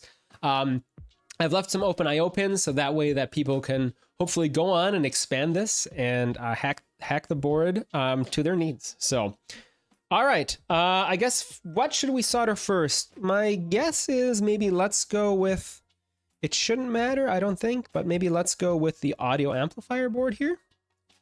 So why not put that in? And what you can see, so yeah, this shouldn't be blocking anything, but you can see that the reason that we waited to solder this is, again, because these headers right here for the LCD screen are sitting right underneath this digital audio amplifier board. So like I said, again, making sure to solder things in order is definitely important. All right, so here we go. Audio amplifier board is going on.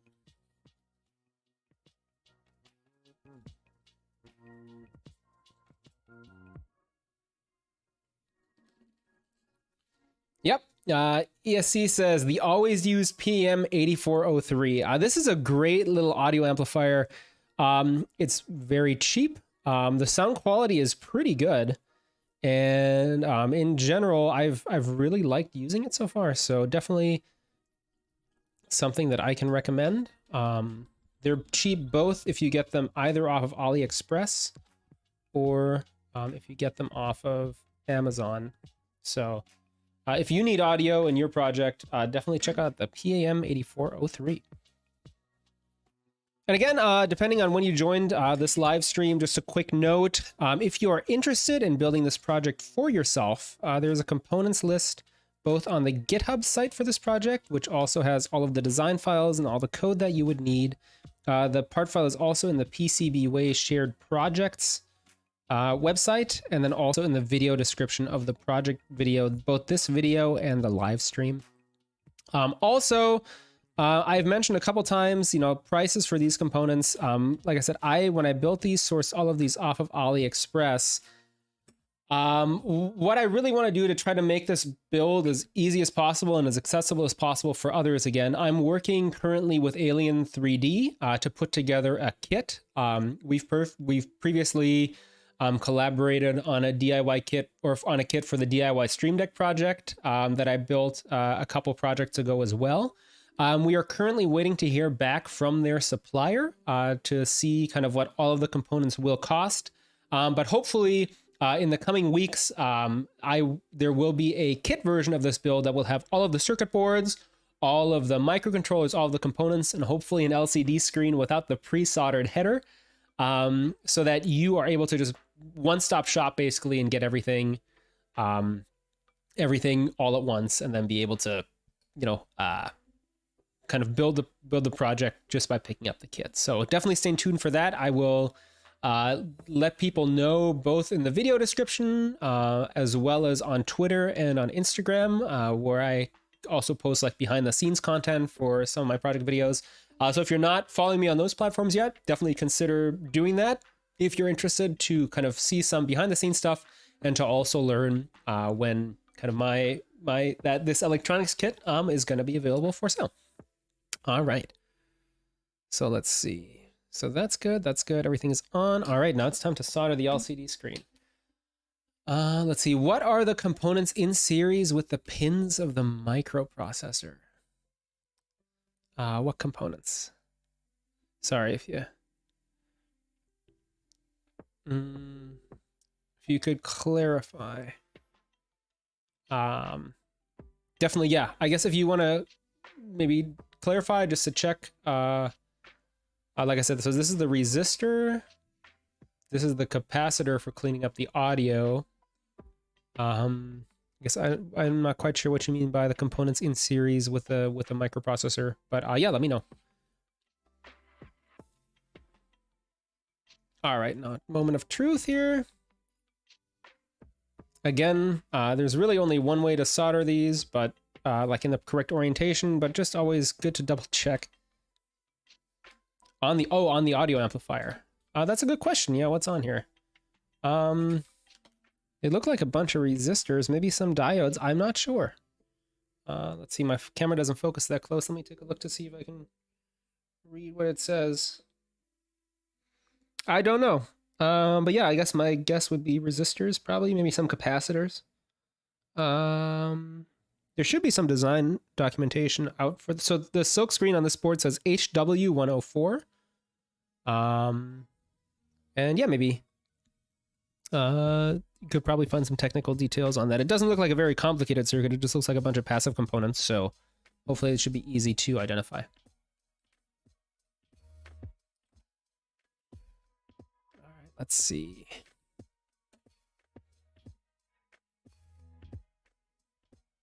What is the best way to start this? The one downside is that there's a lot of pins to align on both sides. I'm gonna see if I can clean up some of this a little bit more before trying to force things onto the pin.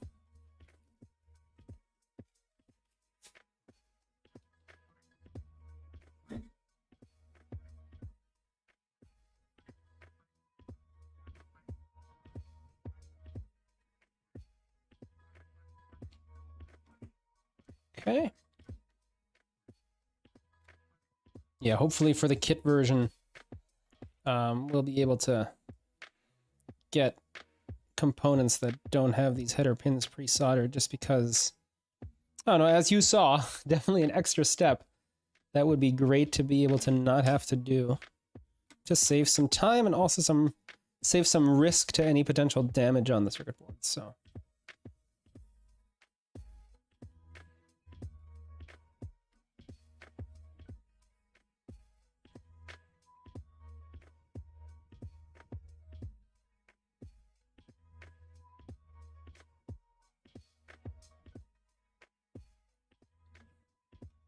The risky thing is if you heat these up too much, sometimes the pads lift up and then ruin the screen. And oh boy, do I not want to have to resolder or re-desolder these header pins. Yikes.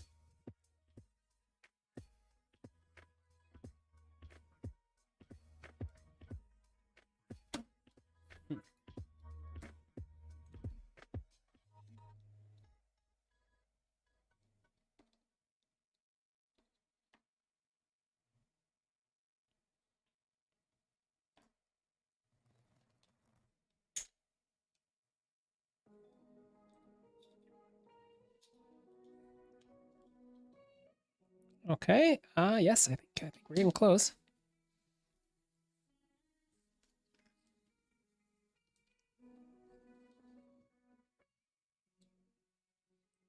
I see the header pins for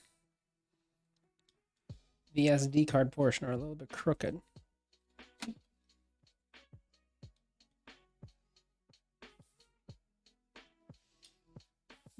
Zoom you guys out a little bit here. A little bit of a wider shot.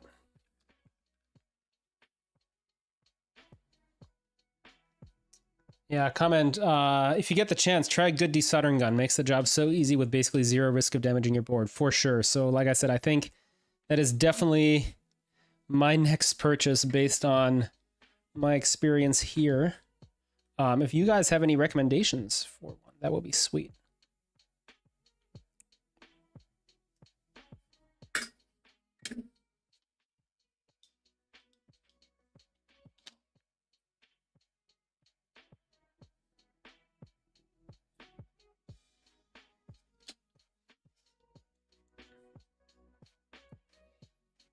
Because I mentioned robotics earlier, does your day job and your hobbies overlap here? So yes, actually. So it's been kind of cool, actually. I'm very fortunate that my hobbies in that area do overlap with my day job. So kind of knowing electronics definitely helps a lot with robotics. And I think that's also one of the cool focuses now of mechatronics degrees, where kind of back when I was in school, you know, that curriculum, like that kind of a combined curriculum, didn't really exist.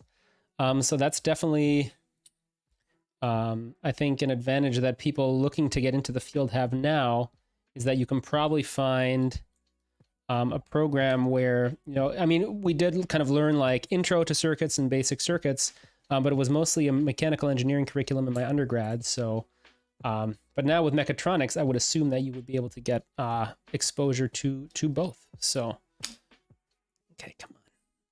Sorry, I'm talking to these pins here. I want them to bend. Come on.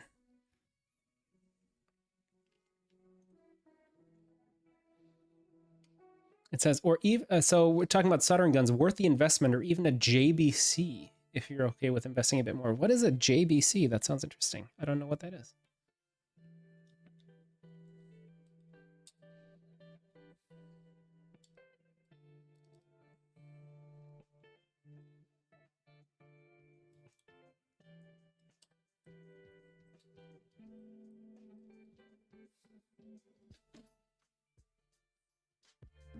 Oh, we got him. Yes, sir.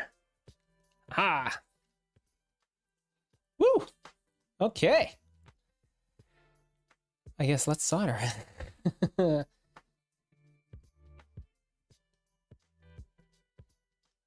Sweet. They are flexing. It is flexing a little bit. Like I said, I think one of these headers went a little bit crooked. Maybe I said earlier that I didn't need to use a breadboard to support the pins to help with making everything go in straight, but maybe I should have. All right. Time to solder.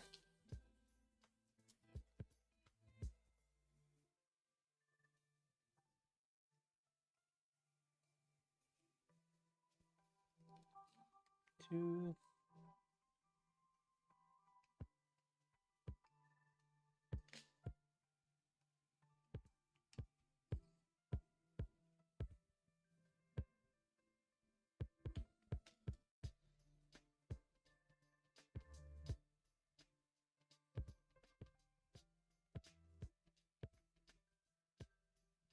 Again, I think I'm bridging some pins here as I'm going, but I'll clean that up a little bit later.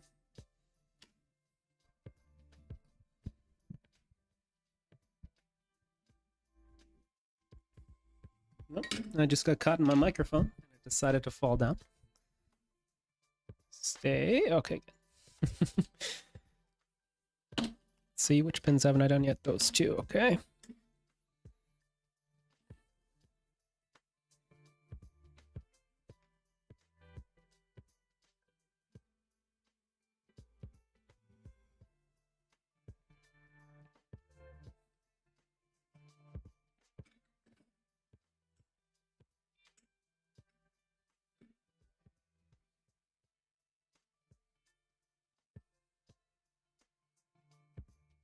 Okay, those are at least in.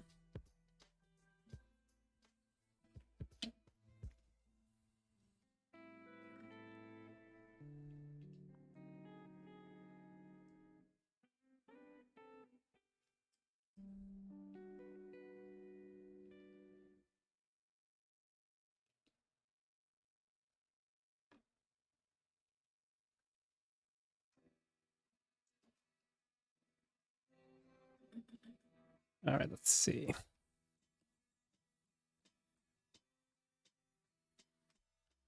Going back in with some solder wick.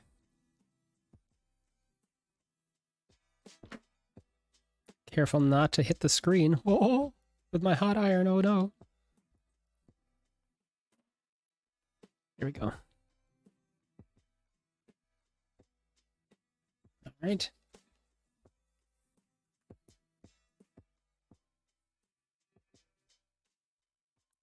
That up here.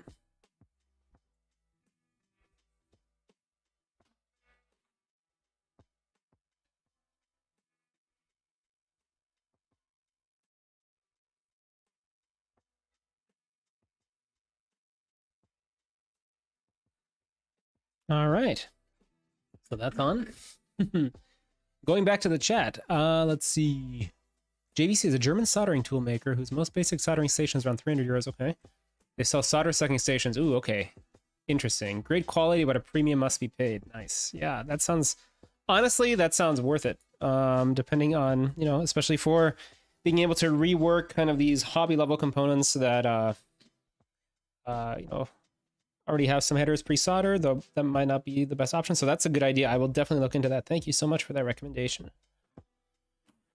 All right, well, I think we've at least soldered the basic version of the board. So again, the speaker is not yet soldered and the input voltage is not yet soldered because I want to leave that to the end. But let's save that for a couple of minutes. So for now, let's actually get into the kind of Arduino programming portion of this project and learn more about how a microcontroller can actually play full motion video.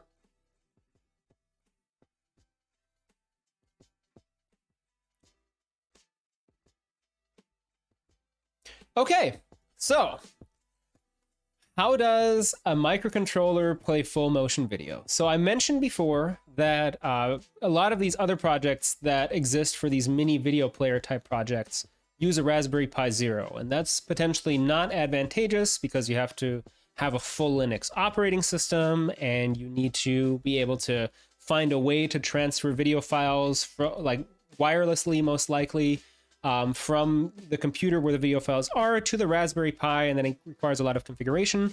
The microcontroller, instead, you can just program once and then drag and drop video files in the correct format onto an SD card that you want to watch.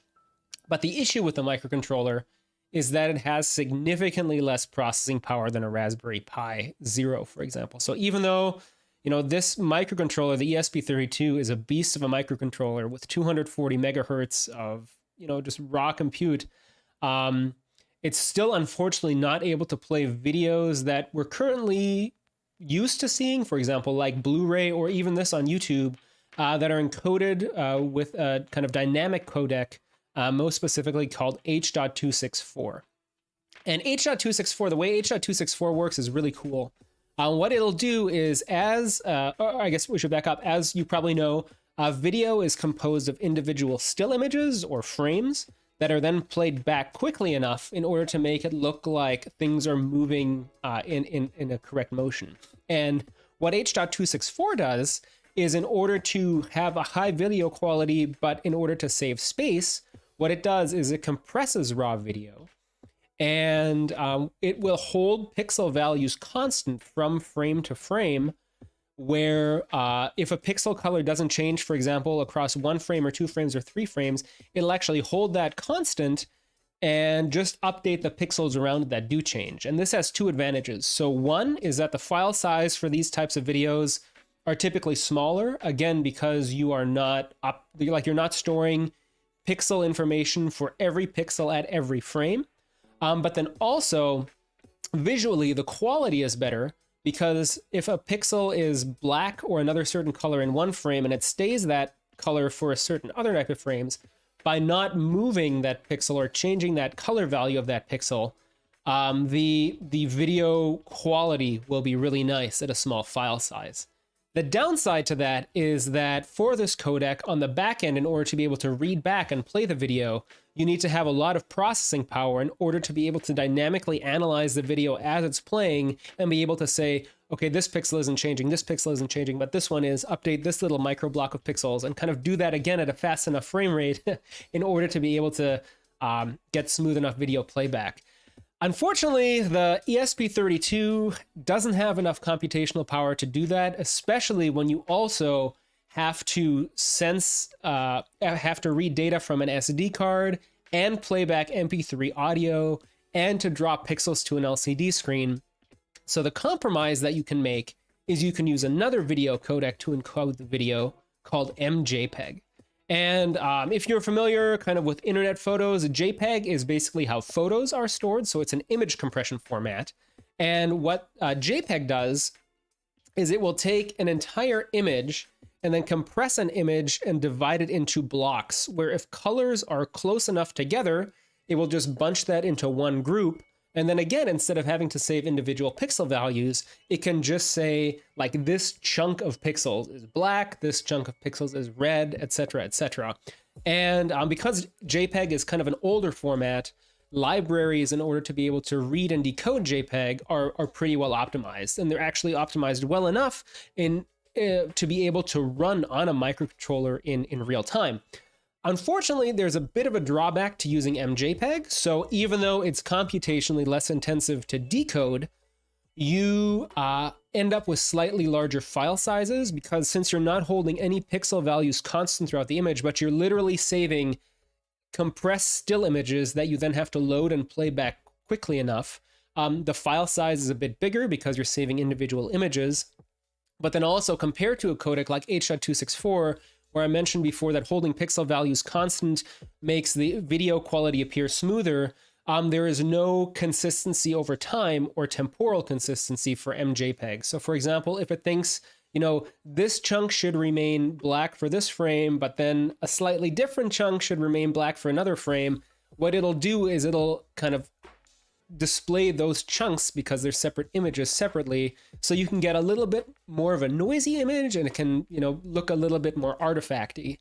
The thing though is that really, for a screen size that's 160 by 128 pixels, you know, you don't really notice, because, or at least I think it's a good enough trade-off that won't bother you. I mean, certainly you're not gonna, you know, watch like your most high-def movie experience on this ESP32, because it's just supposed to be a fun mini video player. But considering like what it can do for the processing power it has, MJPEG is actually still kind of a nice format to use. So then the question though, of course, becomes, you know, with MJPEG being a thing, kind of how did I actually end up using MJPEG? And MJPEG actually was developed, or at least ported, a library for playing MJPEG files was ported by Instructables.com user Moon on Our Nation, who built a similar project to this and provided the source code of how to basically play back video from an SD card on the ESP32. And there's some slight differences between this project and the project that he built. One is he used a different microcontroller, so some of the pinouts had to change. Also, I decided to add kind of next and previous playback buttons and change the file reading system a little bit, where from the SD card, you could basically name your files anything that you wanted, and it would be able to read those off and play back regardless of what the file is. But the other thing that he did is he used an SD card library to read off of the SD card called SDMMC. And this is where Ronald's question from earlier came in about whether or not it would be possible to use this project with a higher resolution screen. And the answer is, because it's SPI or a SPI screen with the same protocol, yes, you could. But unfortunately, we're a little bit limited by, I think, the read card of the standard SD card library that we're using in this project in order to be able to read data off the memory card quickly enough and then draw those pixels to a screen. So what this individual was using for the SDMMC library is when people, here just scrolling down really quickly, somebody else made this project. Here, for the SDMMC library, based on what I was able to read and find online, SDMMC is a way to very quickly access data from a memory card or from an SD card, but you might have to do something a bit more dangerous and a bit more creative, specifically soldering directly to the SD card, or in this case, the SD card reader. And I first tried to use SDMMC with this LCD screen with the SD card reader built in, but for some reason, there seems to be some compatibility issue with the SD card reader being able to work for SDMMC with the LCD screen. I think it has something to do with like the very exact timing that you need because it's running so fast. So, and I didn't want to add a second SD card slot on here when, you know, there's already a perfectly functional SD card slot on the LCD screen that we're using. So I decided to switch SD card libraries. The downside to that is that, unfortunately, because we can't get data off of the SD card as quickly, by using MJPEG plus MP3, where he was able to get up to, he claims later on in the comments, I think up to 30 frames per second for video playback on this 220 by 176 screen. Based on the encoding settings that we're using for our video, I've been able to get somewhere between 20 and 24 frames per second, with kind of the frames that it's not able to read on time just dropping if they take too long to read. So that's definitely something that I would be interested in the future. At this point, I don't actually think, unfortunately, that there is a way to be able to get SDMMC to work with this LCD screen that we're using. But if anybody knows in the chat or in the comments, maybe later rewatching this video, if there's a way to actually get that to work, and you'd be able to share that info, that would be awesome. Just because I'd love to be able to try to get SDMMC working, both in order to be able to get higher video playback rate, and to be, able to kind of potentially use a bigger screen with this code. One other note is that I mentioned before that the microcontroller that this user used was different than the ESP dev kit. The ESP32, as I had mentioned earlier, is a dual core microcontroller, which is crazy again to think that you can run two separate processes independently on a microcontroller. And what they were using is they were using one of the cores for video playback and one of the cores for MP3 audio playback. And for some reason, I could not get that to work on this dev kit for some reason. One of the cores would always have a timeout. Basically, it wasn't, I guess, busy enough just playing one or the other, and I'm not sure why that is. But unfortunately, that caused me to need to take this library and port it so that it all runs off of one ESP32 core, and the other core is just completely unused. The bad news for that is of course, now we're doing all the processing on one core. So that's another reason why we're limited to this screen size. But the good news is that ESP or Espresso Systems actually just came out with a single core version of this ESP32 microcontroller. So in theory, the code that we wrote for this project, or that I wrote for this project, should be able to work on this new ESP32. And that ESP32 is even a bit cheaper than this dual core version. So something that I haven't had the chance yet to explore, but definitely something that I'm interested in exploring. But just a heads up of kind of where this project came from and some of the limitations and differences about some of the other code that you might find online. Okay, so now that we are basically mostly assembled, let's take a look at the actual code and at the actual design files and things that we have here on the GitHub. The final things that we're going to do is we're going to program the microcontroller. We're going to convert a video file, and then we're going to put that onto an SD card and show you guys that playback works. Depending on the time that we have left, we might also go into some of the details on implementing the LiPo battery and charger. It's relatively straightforward. It's just that you have to make sure that the output voltage of your LiPo boost circuit is set to the correct voltage so that you don't end up kind of exploding your microcontroller. But that's something that we'll save to the end once everything is working, just to make sure, that I guess we can actually demonstrate that everything is running correctly. Okay, so if you take a look at the board, excuse me, you will see that on the silk screen, there's actually a note that project documentation is available at https://tinyurl.com/sms-mini-video. If you go to that URL, you will be redirected to this GitHub page, which not only has links to the original project video and soon a link to this live stream, but it also has a bill of materials as well as installation instructions for the required libraries, and a list of all of the components that you would need to buy if you were going to be sourcing all of the parts for this build by yourself. Again, hopefully there's also a kit version coming soon. As soon as that is available, I'll be sure to post a link both on the GitHub and in the video description here, so you'll be able to pick up all your files through that instead. But okay, let's say you are all soldered up like we are now, and now it is time to actually go ahead and download the code. What you would do is you would go to the GitHub repository and then just click this code button right here, download the zip file, and then save it to your hard drive, which I already did here as well. and that would download a zip file of the code. One thing I will have to say is, again, one of the cool things about open sourcing this project, since I actually released the project video, there was, let's see where I can see, is it in the wiki? There was a pull request that I can't see. Wait, let's see, insights, contributors.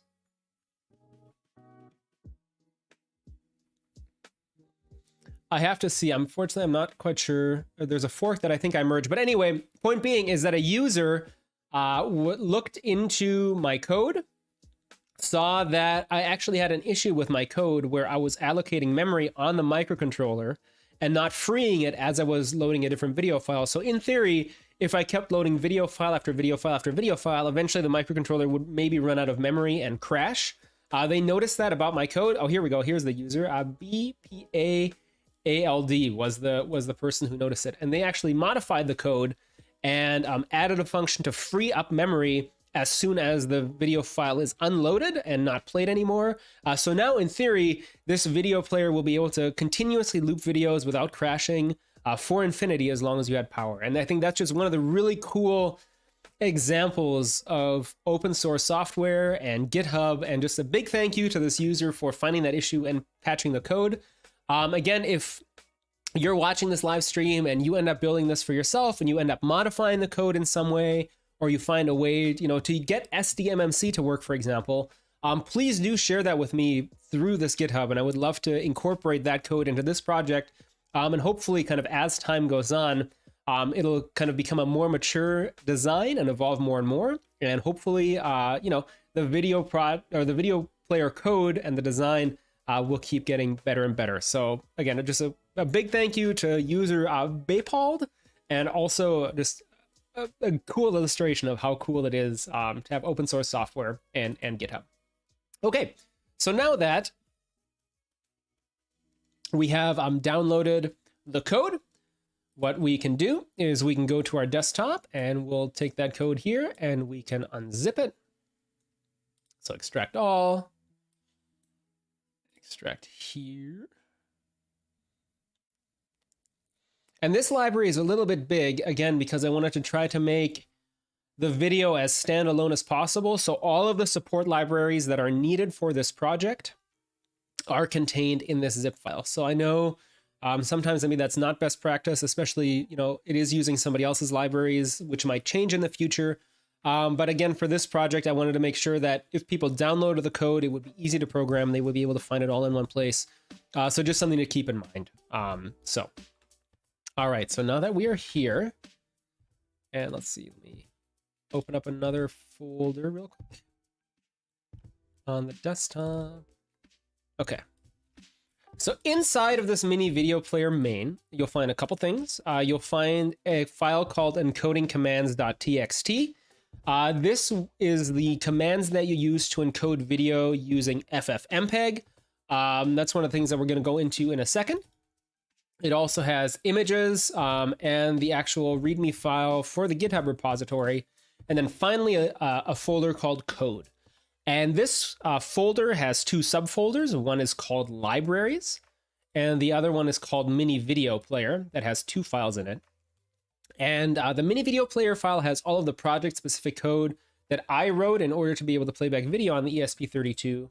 The libraries folder has the required support libraries in order to get the ESP32 to play back video and audio. So what you'll want to do is you'll want to take these folders in the libraries folder, and you're going to want to go to wherever you have Arduino installed. So in my case, I have it in my computer documents Arduino, since I'm using Windows under libraries.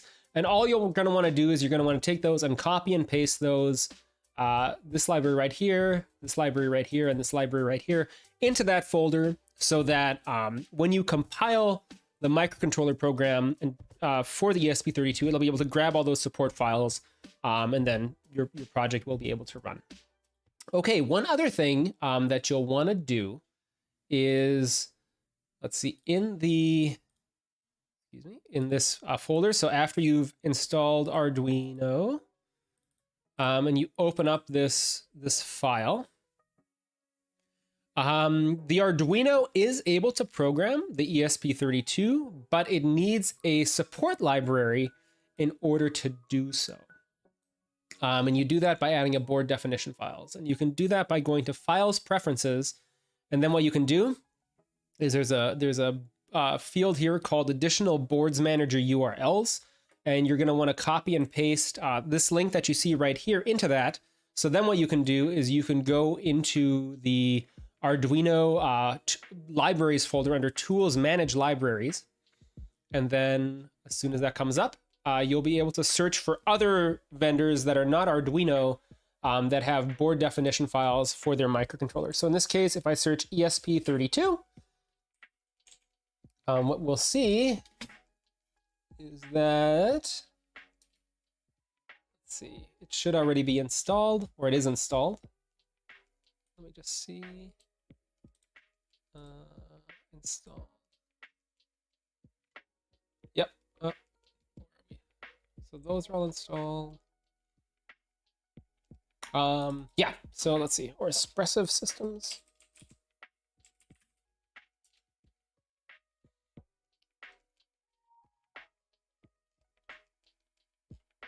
ESP32. Aha. Let's see. In any case, it's an Arduino library where you're going to be able to then use the ESP32 dev module. The full process in order to do that, I actually documented in a YouTube short. So if you go back to YouTube and you go to my channel, oh look, we're live right now. Who knew? And you go to videos and you click on how to use an ESP32 in Arduino in 5 easy steps. You'll get a YouTube short video that just details how to install the board definition files in order to be able to use an ESP32 in Arduino in 5 steps. It's super easy, and you should be off and running. Okay, very cool. Oh, I'm sorry. Okay, here it says it's not a library. You need to look in Boards Manager. Thank you. Yes, that's correct. I'm sorry. That's why I wasn't able to find it. If you go to Tools, Board Manager, here, Tools, there we go. Tools, Boards, Board Manager. And then you search ESP32. ESP32. Then it'll come up. There it is. Thank you so much. Excellent. There it is. And you'll see that it's already installed. So if it's not, you just want to install it. One other quick note is that with this code, I found there is a compatibility issue with the latest version of the library. So you may want to install an older version. It says, let's see here. At the time of writing this, the code for this project only works with the ESP32 library up to version 1.0.6. I have not had a chance yet to figure out why that is the case, but when you are installing the ESP32 library in order to make this project, just make sure that you are installing version 1.0.6 or below.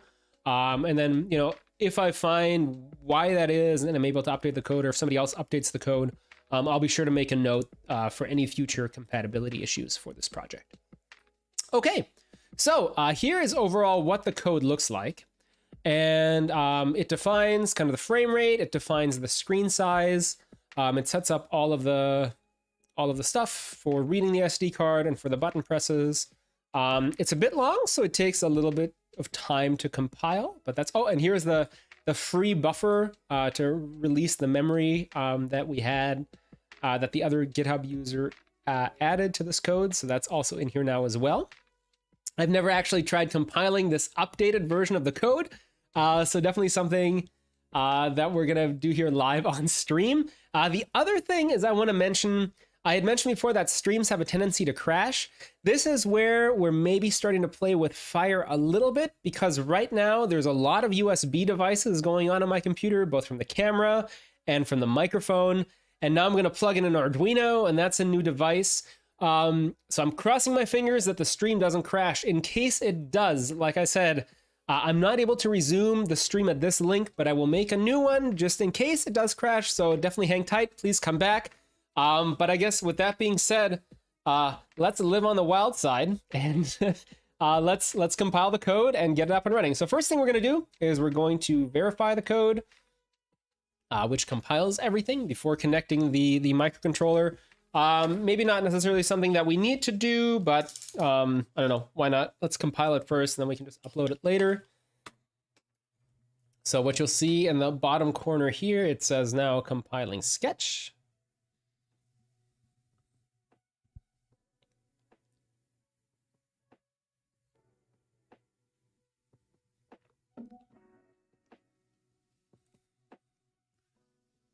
Let's see. I see there's a countdown happening in the chat to when this thing will actually start compiling. That's awesome. You can do it. Compile, go, go, go.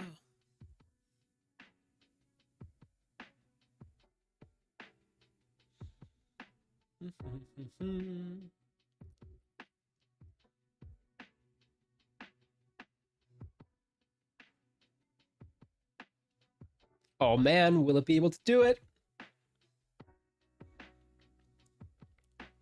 Thinking about it. Almost done, hopefully. All right, I see the progress bar making progress.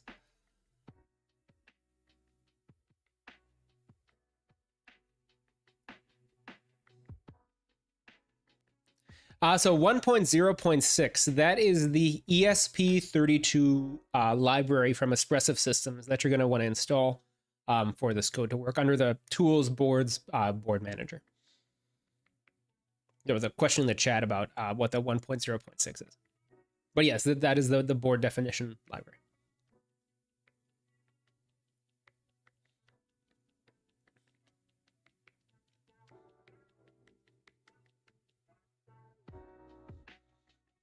Yeah, this is quite a big program.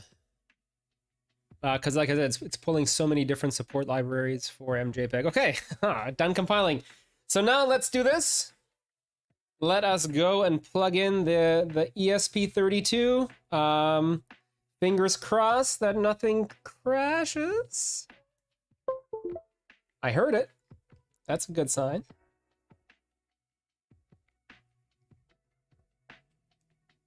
All right. Let's see if it sees it. Can this build be built without soldering? Unfortunately not at this kit, unless you wanted to like breadboard all the components, but at this point, unfortunately, there's no way to build this without soldering. All right, so here, just to double check real quick. So the board that we're using is the ESP32 dev module. These are the settings that I'm using for being able to program it.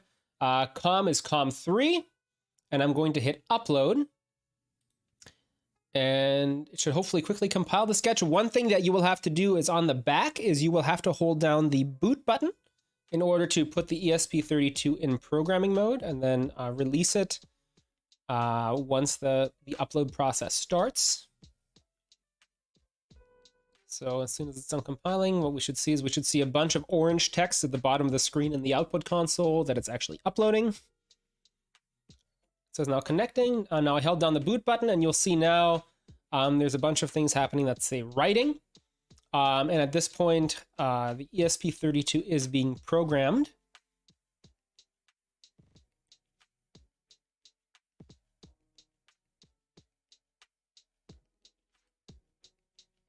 Okay. And it looks like at this point it is programmed, which is good. But the bad news is I'm not seeing any LCD screen brightness. So I hope that I didn't fry the LCD screen.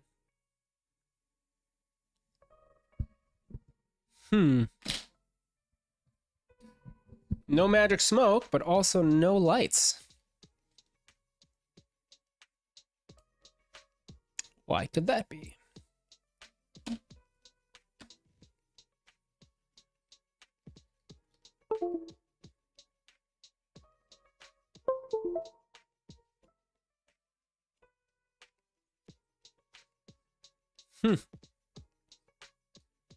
That's a bummer. Yeah, I have maybe the brightness pot is at 0. No. I tried that. Strange. Let's take a look. Um,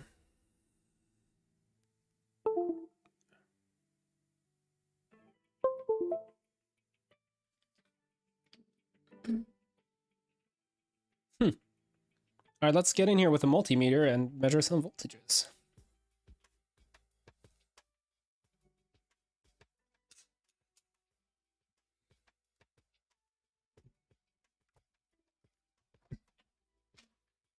It almost looks like it could be running, but the LCD screen isn't getting any power, which is weird.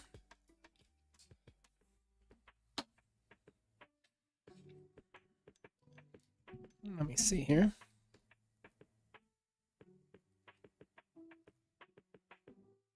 Let me grab another screen real quick to see what the pinout of these actually is. I bet it has to do with the connections, the solder joint connections.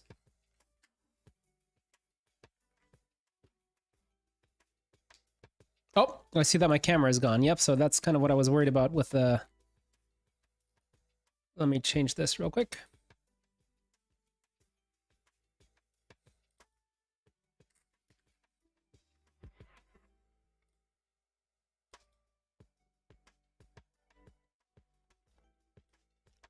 One second. Yeah, I sure am frozen. Why am I frozen? Okay, let's see. I'm still here though.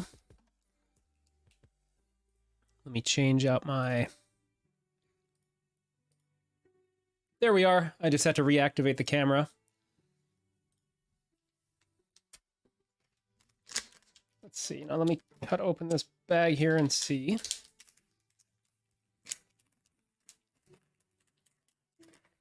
What is happening?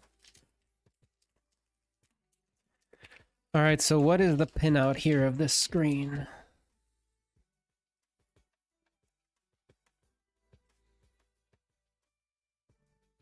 So it looks like VCC and ground would be these two pins here. Let's see if we're getting a voltage out of that guy.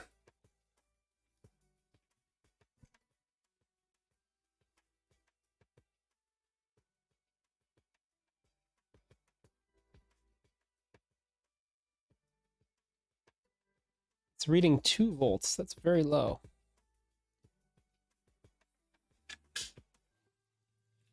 I wonder if I have too many USB devices plugged in and it's not able to get any power.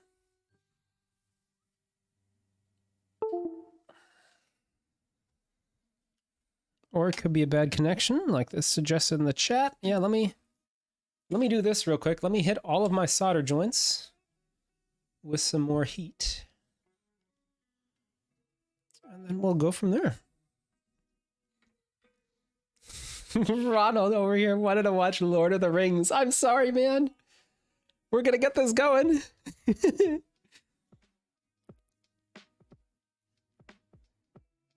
But only if you promise to watch the extended edition.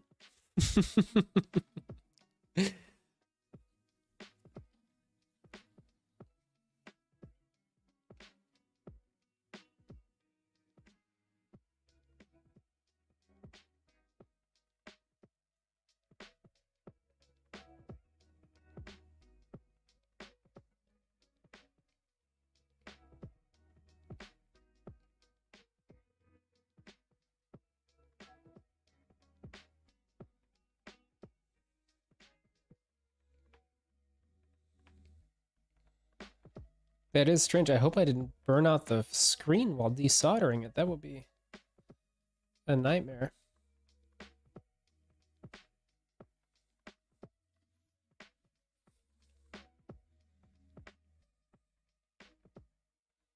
No magic smoke though, so that's encouraging.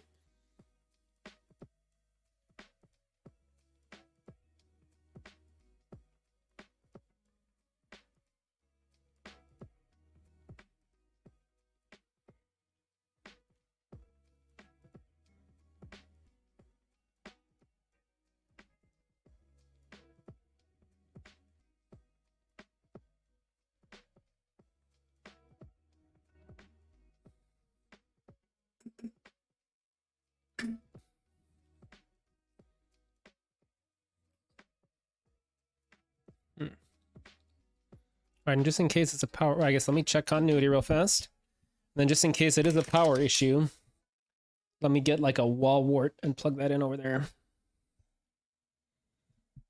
Let me just double check continuity on all these.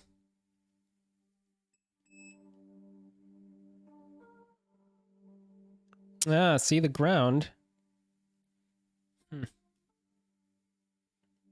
Iffy connections. I think that's what it is. Oh boy, I would love a castellated version of this, castellated edge version of this board. For sure.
Not going crazy. All of these connections were pretty good before, I thought.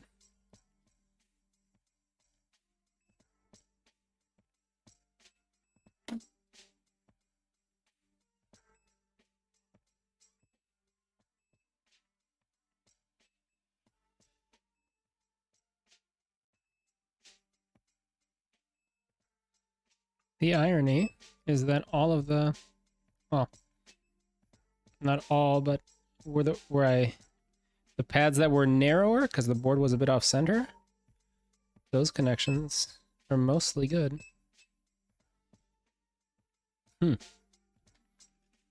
Looks like I flubbed both of those ground connections. That's interesting.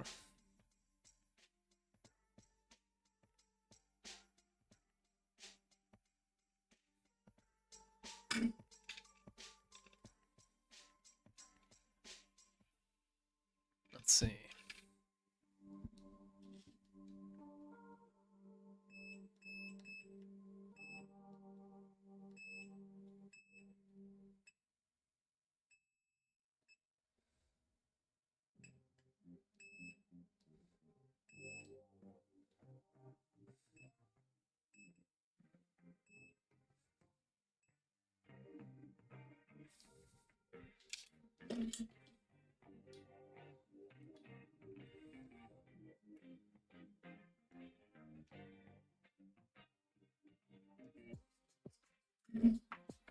Let's see.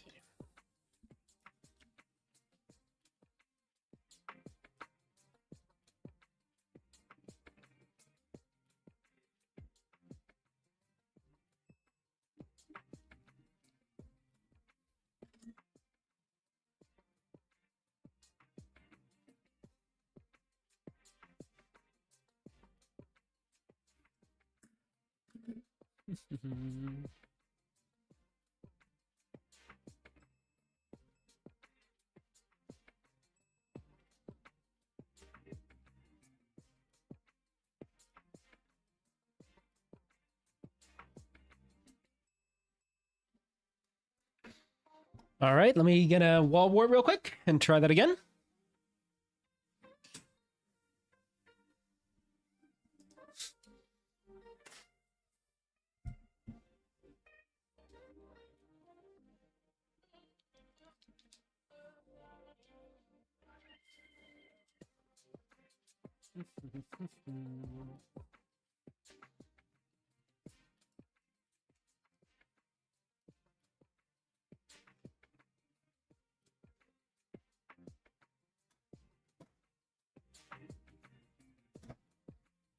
Got it.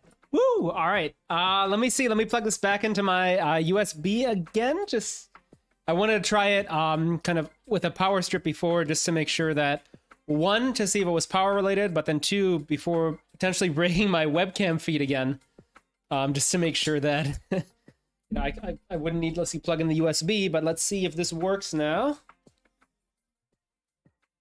I've wrapped myself around my microphone. 1 second.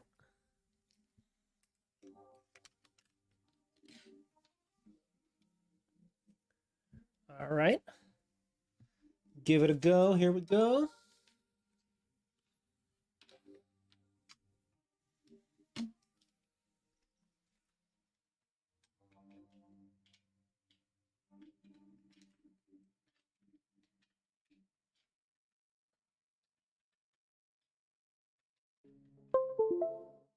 Yes! All right! Woo! Ta-da! Or was just a grand conspiracy and I just swapped it for a working one off camera. I'm just kidding. I'm just kidding. I definitely did not do that.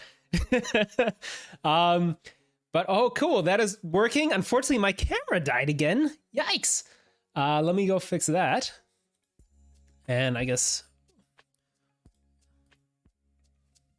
And while we're doing that, what you could see... Here we go. All right, so good news is that it is working. What you're seeing on here right now is you're actually seeing an error messages. So what it's trying to do here is, like I said, there is code on the microcontroller that tries to read files. If it can't, it times out and it says there's an error and it says it failed the reading operation. So that's good. But the good news is that obviously it's not going to play anything because there's no SD card in there. But the good news is that it is working. It does seem to be programmed correctly and we're getting the correct inputs and outputs. So what I can do now is I can really just disconnect this from the USB because we don't need to program it anymore. What we're going to do is next we're going to solder on the battery and the LiPo connector so that we can use it without needing to plug it in. And then finally, we're going to go and convert some video and then we're going to be working. So yes, good stuff. All right. So I'm going to unplug the USB, crossing my fingers that my camera doesn't die. I'm still here. I'm still here. All right, good. Excellent. Perfect, perfect. Aha. Woo! Every live stream needs a moment of tension, right? So let's see. All right, let's do the amplifier.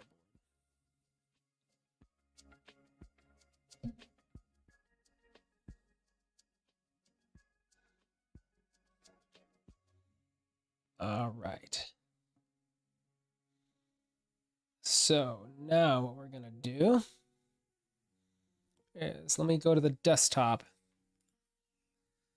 and let's take another quick look at the GitHub. So one thing that I mentioned is that this video player has a LiPo charger built in order to convert the lower voltage LiPo battery up to 5 volts. And the thing with this LiPo charger is if we take the one from the previous build, and what I did here is in order to connect things to the battery, I use these little connectors just to make things easier to work with.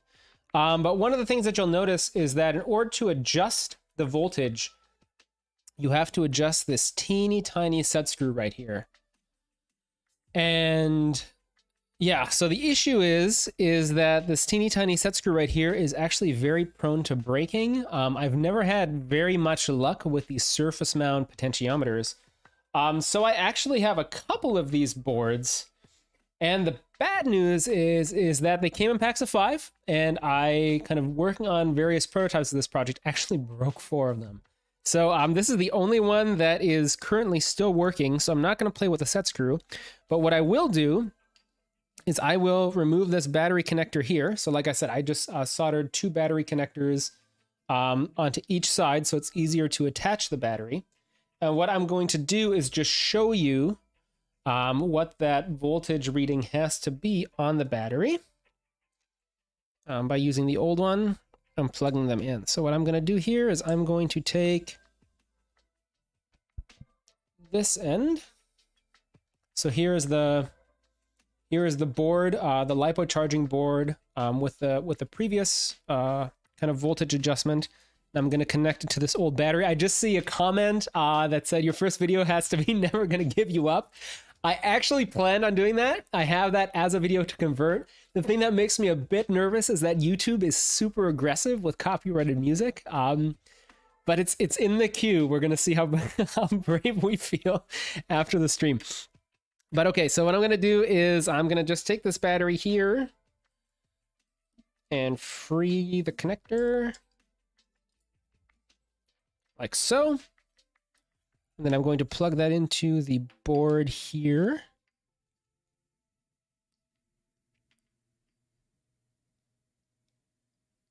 Like so. And then what you can see. Yep, so here it's the connection is labeled battery. Here the connection is labeled V out and ground. Let's just double check that that is at the correct voltage.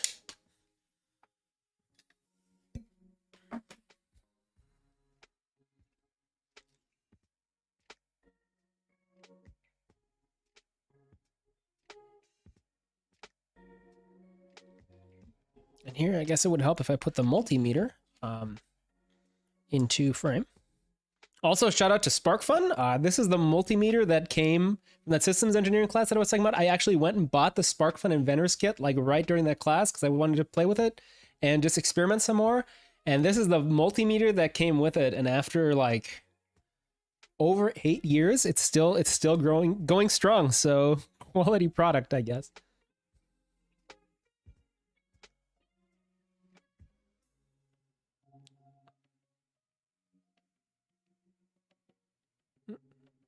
So as you see, so the voltage output is about 5 volts. It's a little bit higher, but that's okay.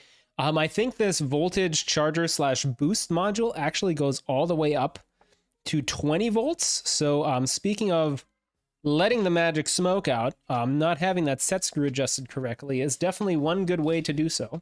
So I would recommend that before connecting this to your circuit, you actually do make sure that this boost module is outputting at 5 volts, and also make sure just to buy some extras because, like I said, that set screw can get a little finicky and it's a little bit delicate and prone to breaking. So, alrighty. So now what we're going to do is we're going to take this board right here, and what I'm going to do is I'm going to solder a battery connector to the board here where it says VIN.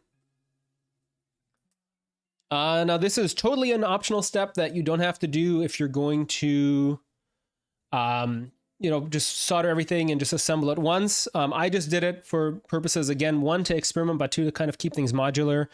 Plus, if I ever wanted to add kind of a bigger battery in the future, it would be easy for me basically just to kind of disconnect the connector and then just hook up a bigger one. So, I recommend kind of buying these pre-assembled wiring connectors. They're obviously a little bit more expensive than, just using wire or using like the connectors and assembling them yourself.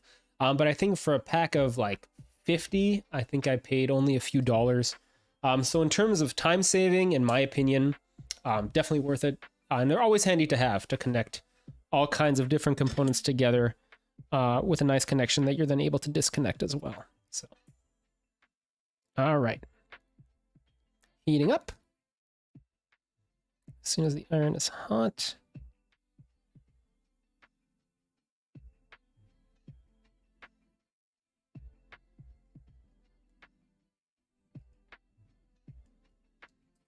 Yeah.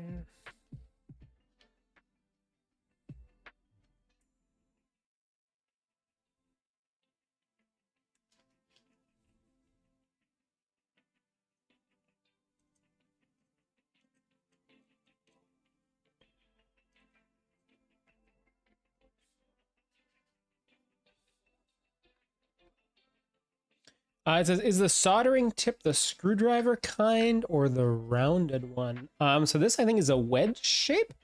I think it's kind of roundish. I actually just recently bought this soldering iron. It's a Hakko FX8801. It's kind of an upgrade.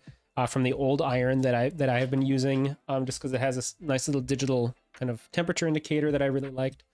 Definitely recommended, but I've never actually tried changing out the tip on those. But I think it's a wedge shape.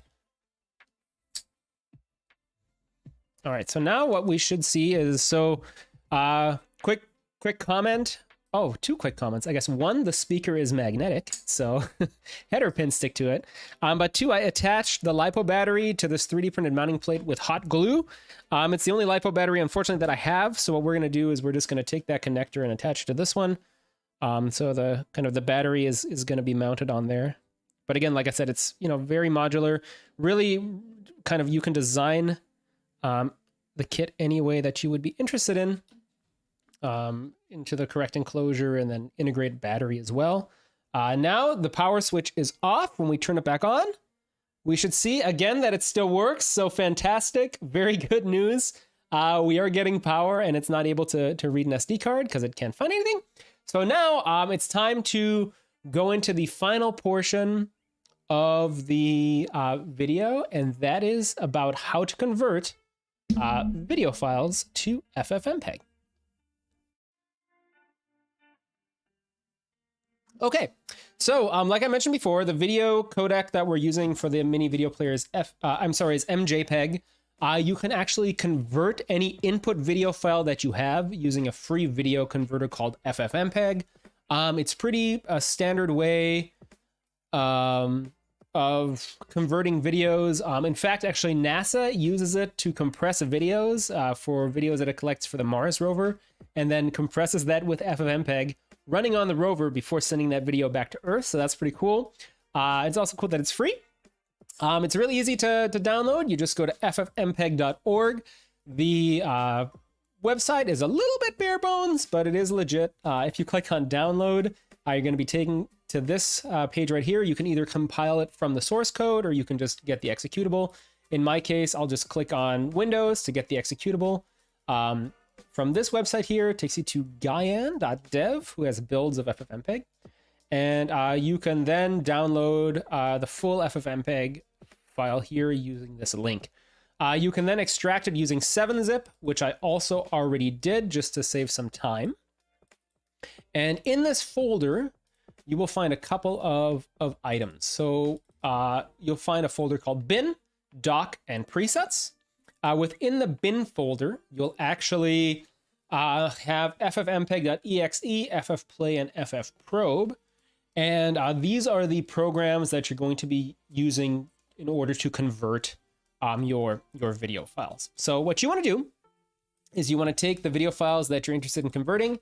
So in my case, I have 3 videos that I own the copyright to. Again, I also had Never Gonna Give You Up in this video kind of file system. There is a video of that video actually playing that song, or the video player playing that song on my Instagram page, which is less so about copyrighted material. So you can definitely see Rick Astley being played on the mini video player. But for now, we just have 3 example video files. We have the Super Make Something intro, so that's my episode intro. We have the episode intro video that I recorded for the mini video player episode. And then we also have a full version of the DIY Stream Deck episode. And all 3 of these we're going to convert, and then we're going to put it on an SD card and hopefully have it play on the mini video player. With the caveat being, again, so we're getting a read error. That means most of the things are connected correctly. There may still be some issues with the SD pins. Again, that's not possible to check, but we will be able to see that if it gets a read error while it's trying to access the SD card. So that's one other thing to keep in mind, but just a heads up. So, but okay, let us go ahead and start converting the video files. So the first thing we want to do, or the second thing, I guess, is to open up another terminal. And we're going to open up a new file explorer. I just see a comment from Ramon Perez. You've inspired me to go back and play with my Arduino and get this kit. Big high five from the Dominican Republic. Thank you so much. That really means a lot. And I'm excited that you liked the video. Good luck with your projects. And if you make anything cool with Arduino, please share it with me. I'd love to see what you come up with. So, okay, so going back into this file location. So in the zip file that we downloaded from GitHub, there's, like I mentioned, a file in here called encodingcommands.txt. And what this will do is these commands here will convert an input video file and create a separate MP3 audio file, as well as a MJPEG video file. And then video playback happens by simultaneously playing back the video and audio file simultaneously. And then that is how you get sound and video playback. So what we're gonna do is we're going to keep this guy open on the side so we can reference it. We're going to rename these to something more easy to type, because I don't want to have to type too much. So we're going to call this one input. We're going to call this one maybe input 1. Again, though, they can really be named anything. It doesn't matter. We're going to call this input 2. And then we're going to copy these guys and move them into the bin folder of the FFMPEG directory that we downloaded. Okay. Then what we're going to do is, I wonder why this one has a capital MP4. That's interesting. I don't know if it's case sensitive or not, but we'll find out during the conversion. What we're going to go is we're going to go into this location bar here. And a pro tip is if you type CMD into the search bar, what it will do is it will actually open up a command prompt in that folder, so you don't actually have to manually navigate into that folder, by typing out the full directory, which is also cool. So then what we're going to do is we're going to take this command, we're going to copy it, we're going to paste it, and what this will do is this will use FFmpeg to convert the input file input.mp4 into an MP3 file with these qualities. So we hit enter, and that did it pretty quickly. Again, it's very fast. So here now we see output.mp3, so that is the output audio file. And we're going to take the second command and we're going to copy and paste that in here as well. So what this will do is this will use FFmpeg to take the input.mp4 file and create a video that's 24 frames per second at a scale of 160 by 128 pixels. I use an interpolation algorithm called Lanczos, which has to do with video quality, output, and how it's processed. And then also set the video quality to 9, and it will finally generate a file called output.mjpeg. So hitting enter, this again might take a little bit longer, but again, didn't take that long because this first one is a relatively small file. And what we have here now is we have an output file or two output files called output.mjpeg and output.mp3. And we can, at this point, just copy those to your SD card, and at that point, things will start playing, which is really good. But what we're going to do is we're going to rename these to output 1 and 2, so that we can convert the other remaining video files as well. And then we can copy those to the SD card, and I can show you how the next button and the previous button work. It says, how about a small SSD? Interesting. I don't know. I don't actually know if you'd be able to read an SSD. I guess as long as you can interface it with the SD card reader somehow, that might work, as long as it's the right file format. Good question. I don't know. All right, so let's convert the other one. So this one was called input 1. And one thing to be careful of, FFmpeg will overwrite any files you converted if they have the same output file name. So just something to be aware of.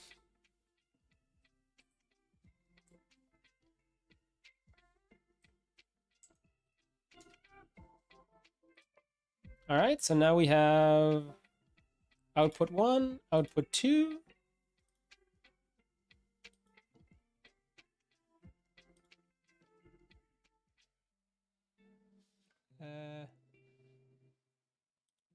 I should actually rename this output 1. So the file names and the video files have to match. So output 1, output. Yeah, by the time, I'm just using the timestamps to make sure that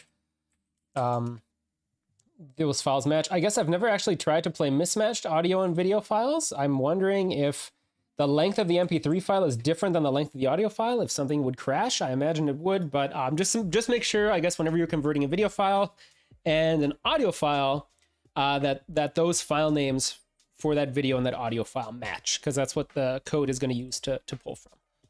All right, now finally, let's convert this big episode, input 2.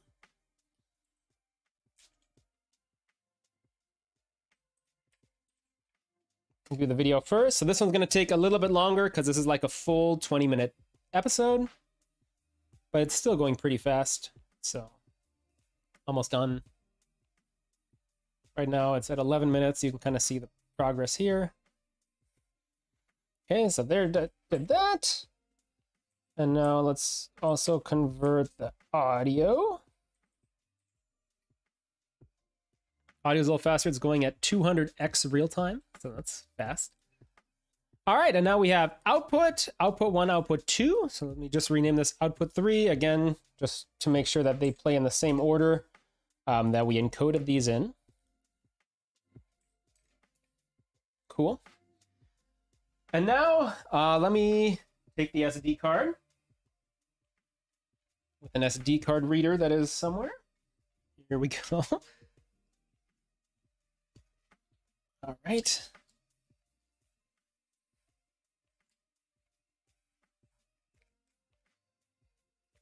All right, so what I'm going to do is I'm going to plug in my SD card into my USB hub. Again, let's hope that my webcam doesn't decide to crash, or my camera doesn't decide to crash.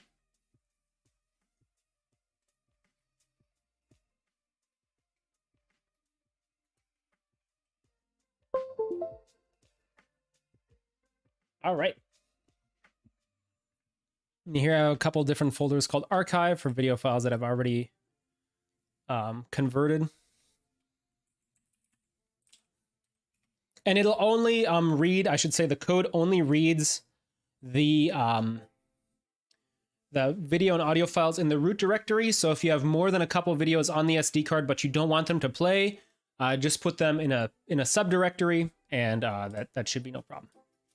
Okay, so we're going to take all our files. We're going to hit copy. We're going to hit paste. It's going to transfer everything to the SD card. No crash, I know, right? Whew, lucky. Okay, and at this point, I guess we'll be nice to the SD card and eject it properly, because that's otherwise chat might get mad at me. All right, now it's time to plug it in and to see whether or not I may convert it correctly. One other thing is we haven't soldered the speaker yet, so there won't be any sound, but we'll do that in a second. Let's turn that on. Okay, so here we see SD card mount failed. So there's one thing still wrong. There is one thing still wrong with the SD card pins. So I think we're gonna have to hit those with solder again. Bummer. And let me actually go back into the Arduino code just so that I don't hit the working pins that are already known to be correctly soldered. So let's see. The SD card pins are pins 12, 13, 14, and 4. And let's see. Where are those on here? So we have 12, 13, 14, and 4. Okay, good news. They're easily accessible for rework, so.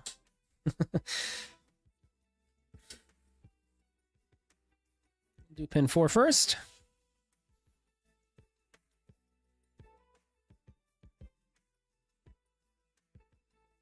While the iron heats up here.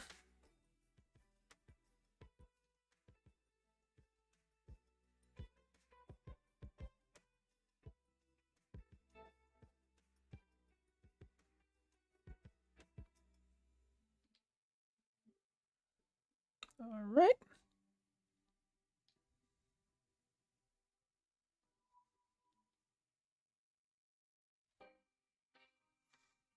Let's check continuity on that guy.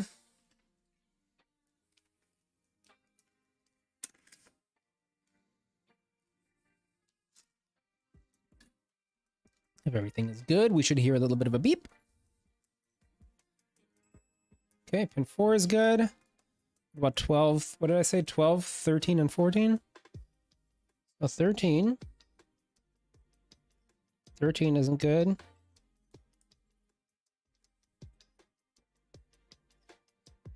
Twelve isn't happy. 14 is though, okay. So 12 and 13. Unlucky number 13. No big deal. We will just remelt it. And 12 too. In trouble by association. Okay. Does the SD card need to be formatted that FAT32? Yes, yes, it does. For the SD card library, I believe that's the only format it currently supports. 13 is good.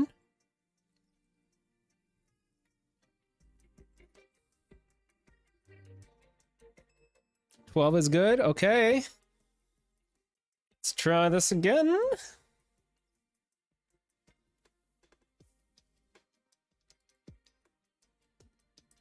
Go. No. Why? Failed to open MJPEG for reading. Boo.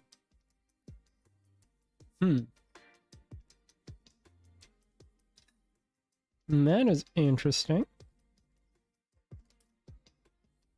Let me double check those pins.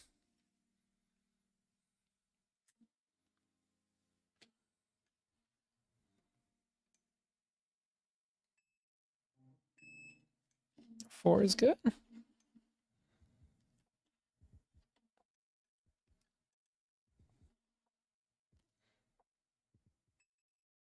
$13 is good.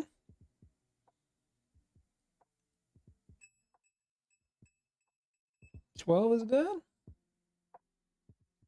It's 14.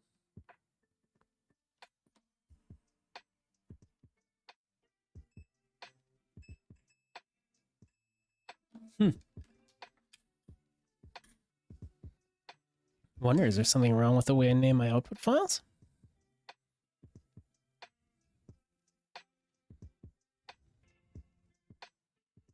Maybe it's been user. Let's see. Oops, I just hit the ground one again. Let's hope that is still a good connection.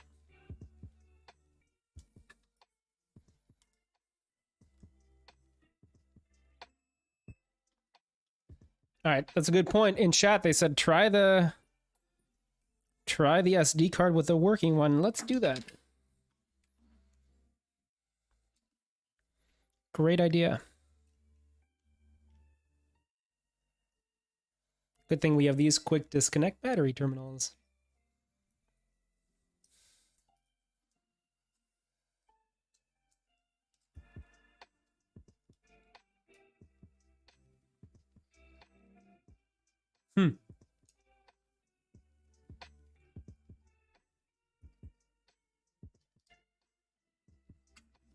What in the world?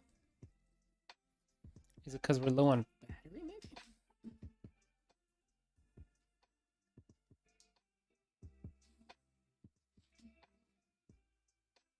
Oh, the ground line came off of this one. No big deal. Let's resolder that one.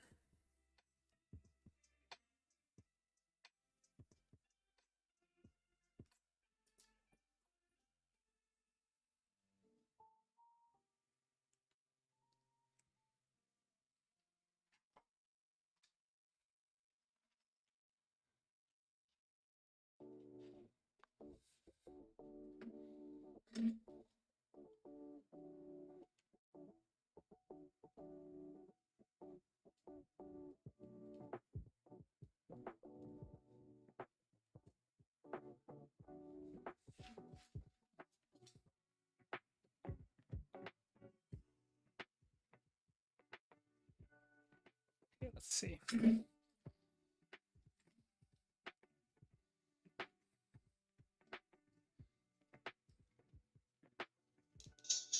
That one works. So it must be a connection issue. Okay, let's see.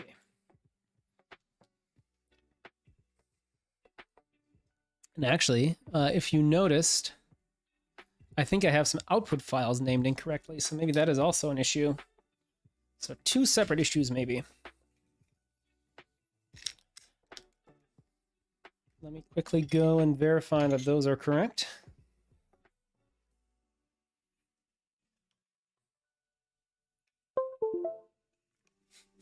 Did I try switching it off and on again?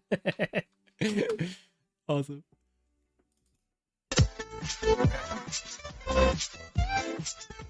That's output 1. Hi, I'm Alex, and welcome to... That's output 2. Hi, I'm Alex, and welcome... That's output 3.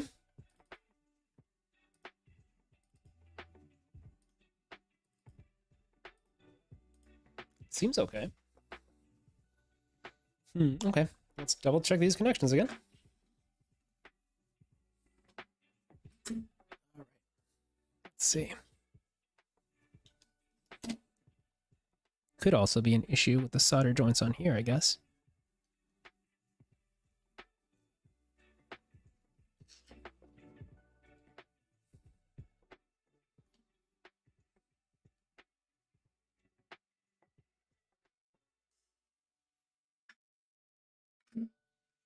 All right.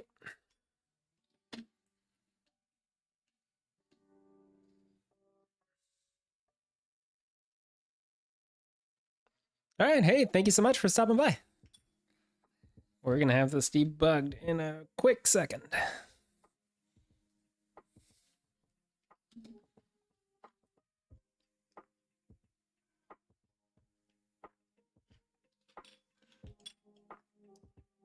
Okay, so that still works. So now let's put in the SD card.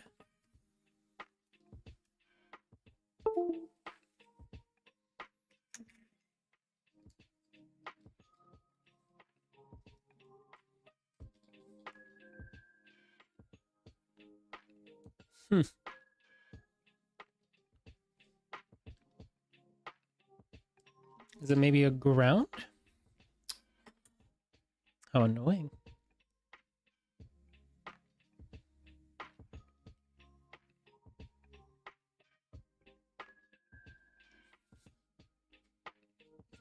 Oops. I also just bridged a solder connection on the board with a via.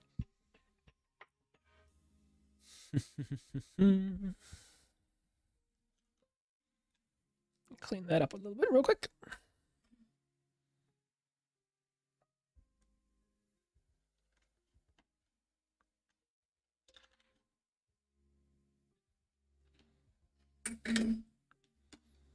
Man, we were so close.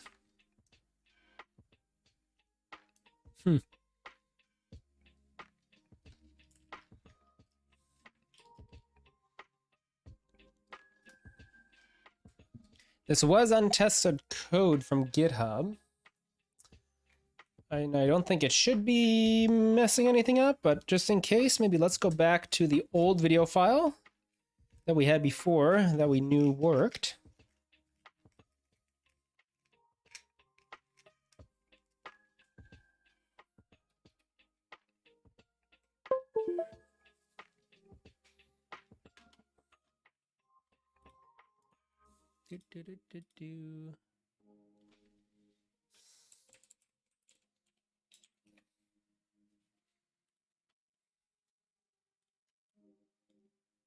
Yeah, thank you so much, Ramon. Yeah, it makes it fun. Keeps it interesting. Always got to live a little bit dangerously in a live stream.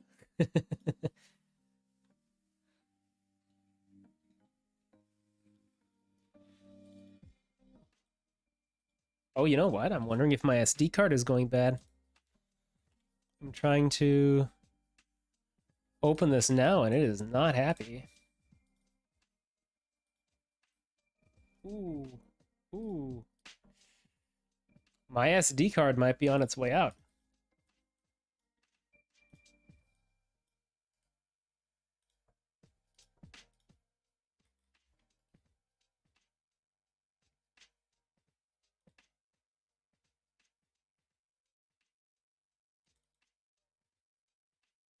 It is not refreshing at all when I like try to copy and paste files on there. Or my computer is slowly running out of memory, which also is not good.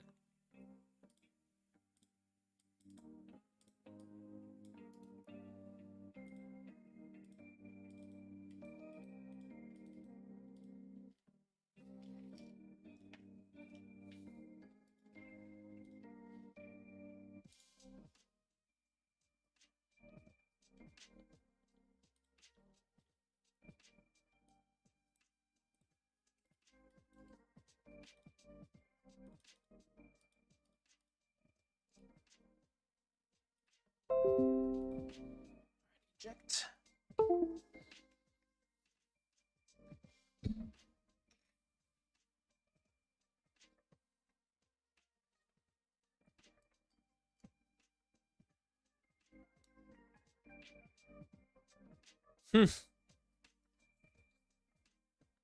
Lame.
There's a 1% possibility that the read-only switch is causing a problem. Could be. What I also noticed is that the SSD card is mounted in here pretty tightly.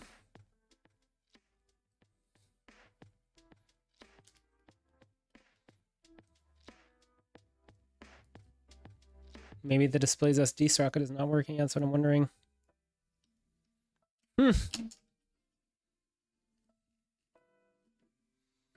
Bummer.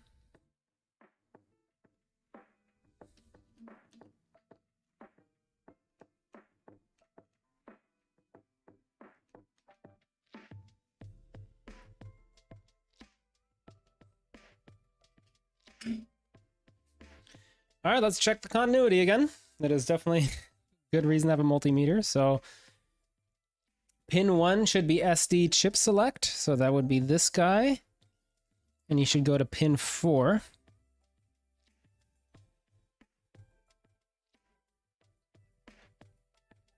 And he is not. Oh. Okay, he's good.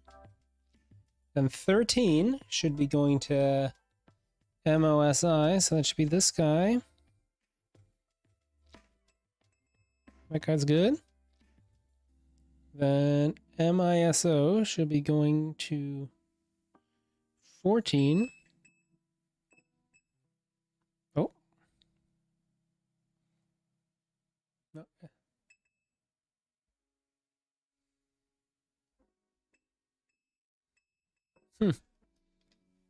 The connections are good. Oh no, I think we might have a bad SD slot, guys.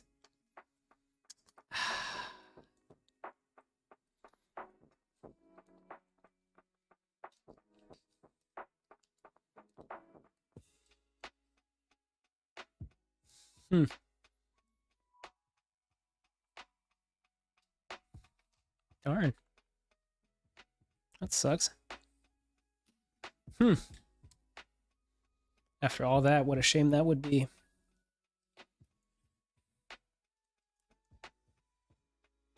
I'm just going to check the continuity and everything now, just to make sure that the top of the pin is electrically connected with the bottom of the pin. I know it has to be, but maybe why not check it while we're here?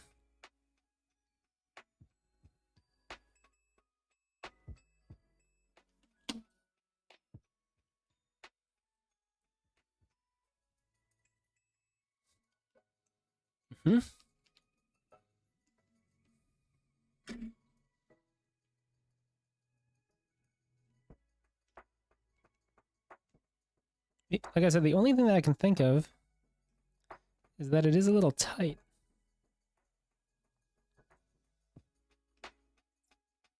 Like the SD card slot. Maybe that's the reason it's not making connection.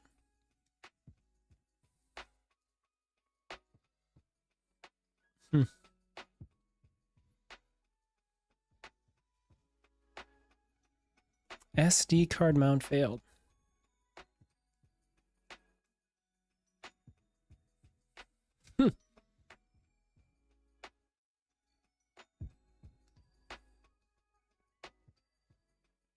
wonder, wish it would have a little bit of a better error message. What's not failing?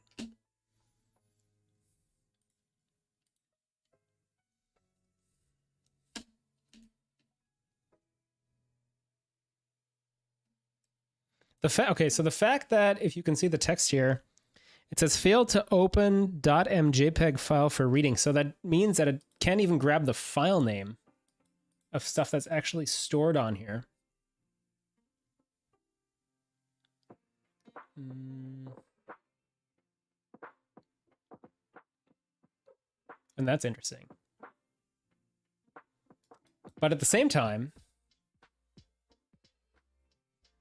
the other thing is that it's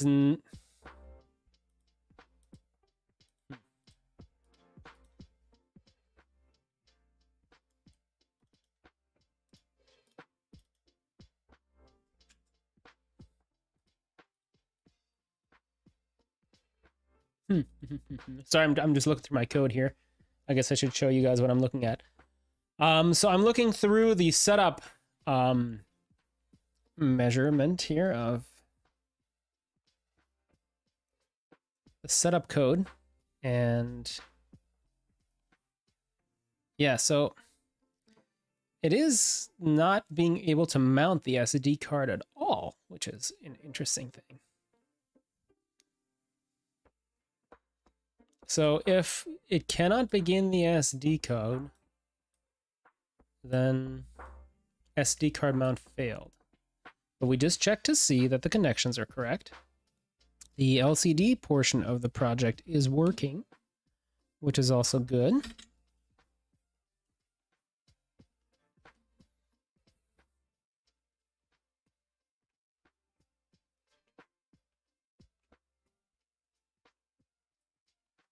Honestly, the only thing that I can think of is that it's just not making electrical contact like it should be.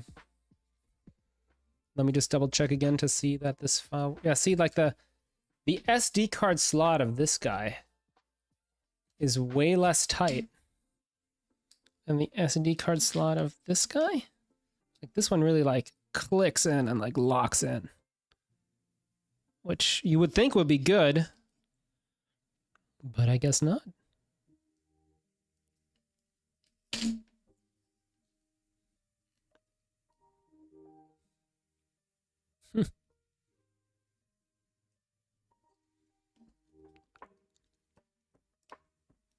All right, Ronald makes a good point. He said flash the working SD card code, or flash the new code onto the working one. Let's try that. Why not? Caveat being, again, as I might lose my camera here. 1 second.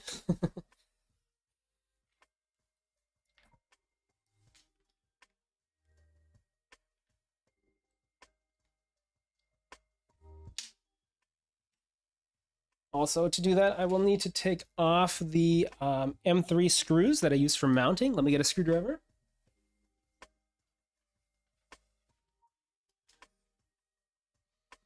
And let's see if that works. So unfortunately, I guess things that are looking likely right now, which is a bit of a bummer, is that it's a broken SD card slot if this code works. But hey, let's go see what happens.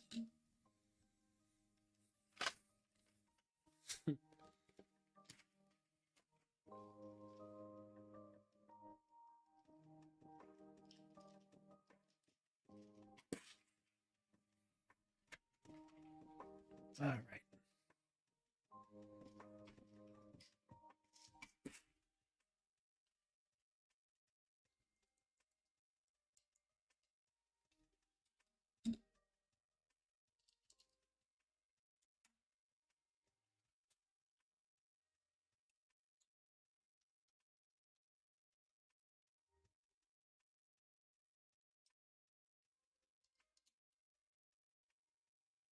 Let's take out these screws here.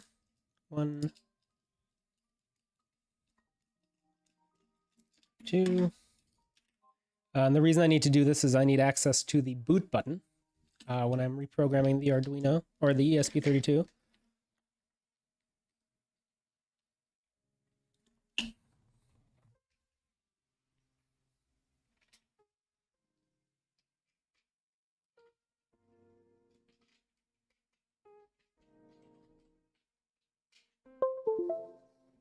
All right, and of course, my camera died. Again, 1 second.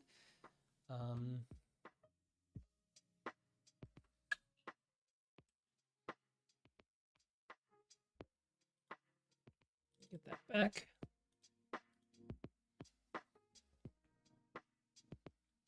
Okay.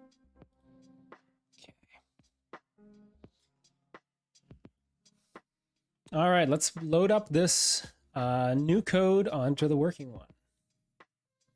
Here we go. Such a bummer. I think it's a broken SD card, you guys. All right, I'm sorry. I think it's a broken SD card slot. What a shame.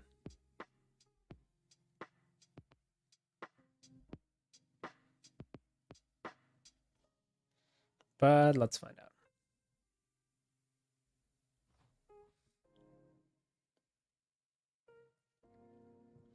All right, we are transferring the code. That's good.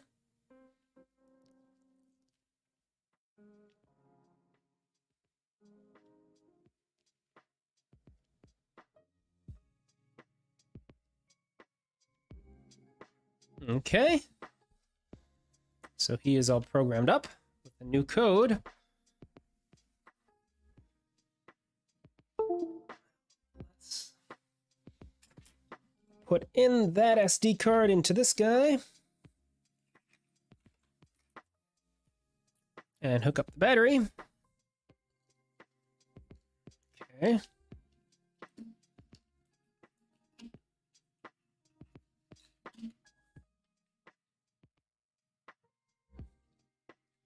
Power on. That guy works.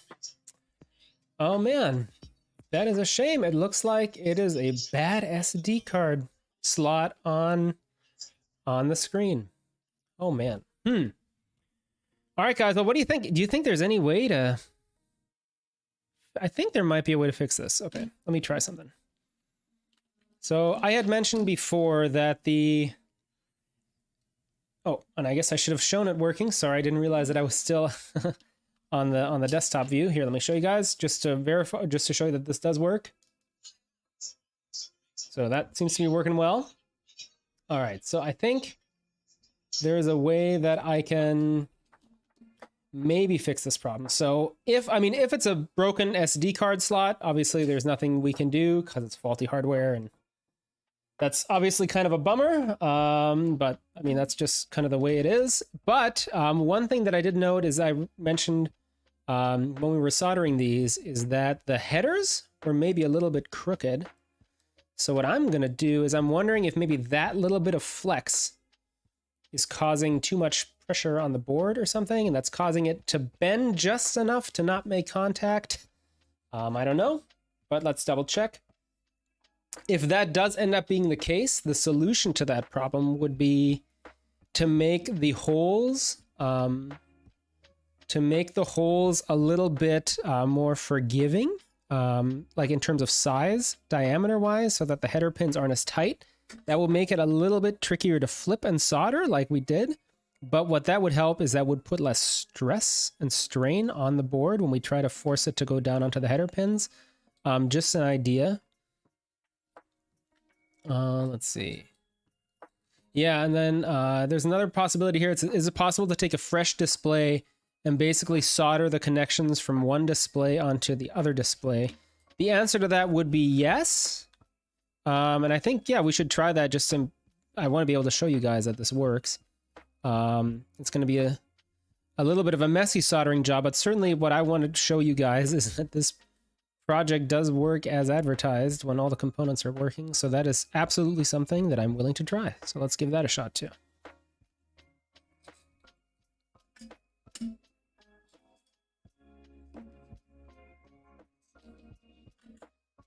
All right.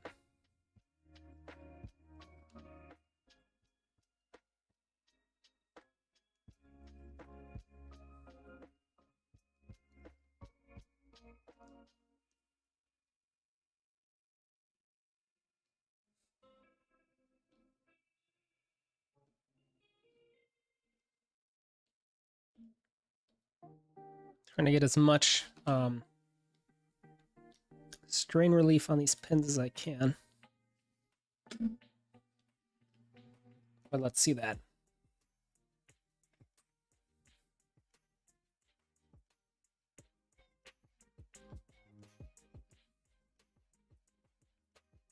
Let's try that one more time with this battery. And this SD card slot. Still pretty tight, but maybe a little less tight. I don't know, maybe that's just my imagination. Maybe it's also wearing in a little bit, I don't know. Let's see.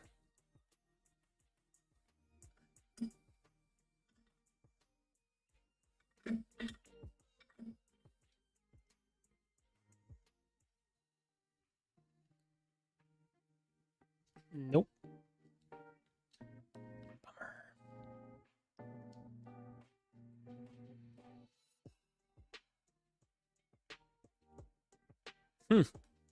Okay. All right. In my opinion, it is pointing towards being a bad SD card slot. One thing I'm not sure of with the solution, where is it possible to take a fresh display with the headers and then push the display in such a way that the display pins of the broken SD display get attached to the new one? I don't know how it would handle trying to read two SD cards simultaneously, maybe, because I don't think there's any way to desolder these reasonably, is the only issue. That's something, though, I am willing to try.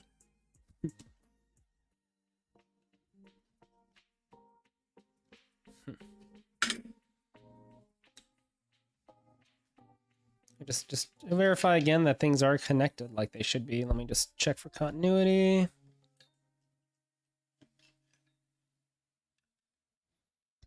And let's see here. So one of these should be on pin 4. Yep. One of these should be on 12. Or 13. No.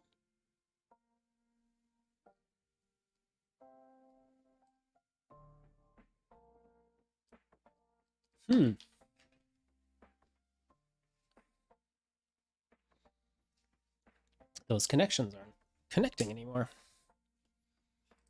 Equally concerning, makes me wonder if it's again a solder joint issue.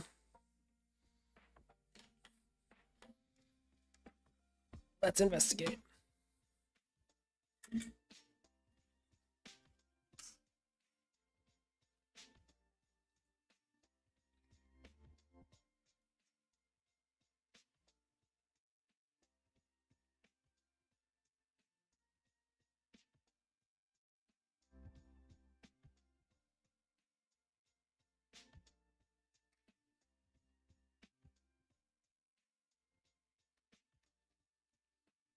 Let's resolder this again and just make sure that these solder connections are good.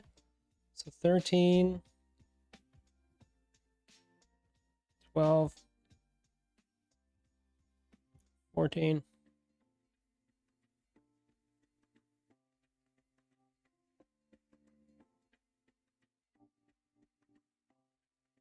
Let's check continuity.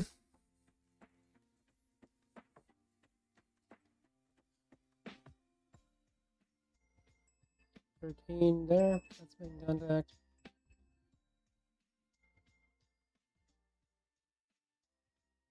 That's concerning. That they're not, they make contact with the pad, but not with where they're supposed to be. Okay. 13.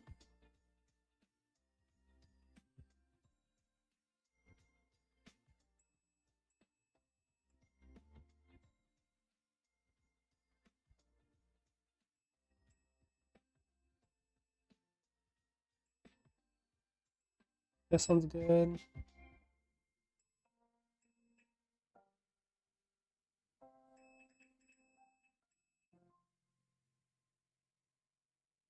Okay, those are all making contact, so that is correct. Okay. I'll take it. So it looks like it was a solder joint issue after all. All right. Yeah. Here we are. I wish I had a technical explanation for you, except apparently that surface mount through-hole soldering is a risky endeavor. Okay, well, that's the good news. I think we've gone this far. Now I want to hear some actual volume output on the speakers. Final step, let's get this soldered up and together, and there we go. So, lesson learned. Thank you very much in the chat for the congratulations. Lesson learned is 1, make sure that you are not flexing your SD card because apparently the connector is very sensitive. And lesson 2 is apparently make sure that your solder joints and your connections are good. So now I should really play Never Gonna Give You Up. Woo! Hashtag nailed it. Oh man. Well, thank you guys. This was definitely a group effort and I appreciate the support. Going back to the chat, Expressive Music wrote, did you write the firmware? So this, it's a half and half. So this was partially adapted from an ESP32 audio playback library by Instructables user Moon on Our Nation. I modified that library to work with this specific version of the ESP32 as well as to add some functionality. A few timestamps back, I'll be sure to add timestamps in the video as well for this, for different sections that we cover. But yeah, for sure, it was a kind of a joint situation, but definitely some library modifications. And the Arduino code is available, of course, on GitHub. All right, so I guess knowing what we know now, if Espressive Systems is watching, please, I beg you, please make a castellated edge version of this board. I need that in my life. It would have saved me at least, what was it now, 45 minutes? That would have been great to have. So for whatever the next version of the dev kit is, nothing would make me happier for Christmas than to see a castellated edges version of this dev kit. Pretty please, with 6 cherries on top. That is how you make engineers happy. All right, final step here. Let's solder on this speaker.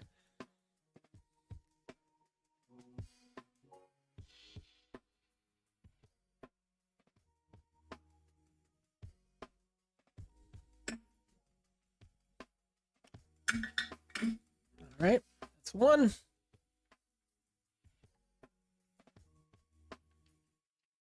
Like I said, I guess, you know, every YouTube live stream and televised event needs a little bit of drama. So, yeah, all of that was definitely on purpose.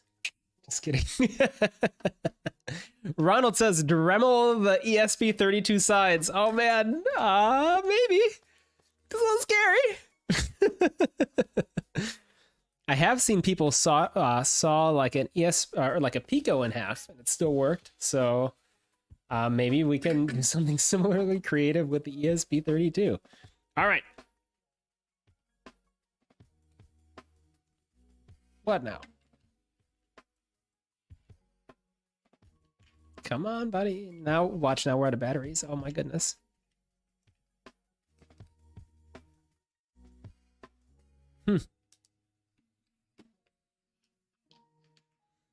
Now we've got no power. Is something shorted?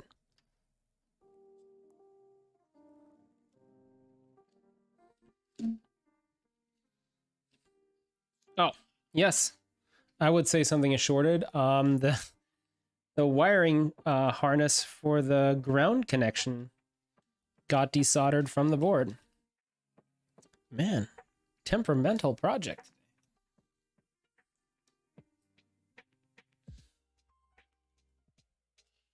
Time to use maybe either a different battery board or maybe design a custom PCB with a better connector for this LiPo charging board. I think that might be a good idea.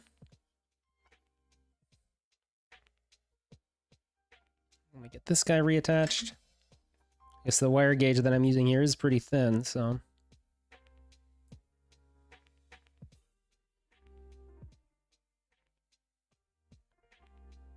Oh, I did. Yes, it says disconnect the battery. Yes, I definitely did. Sorry.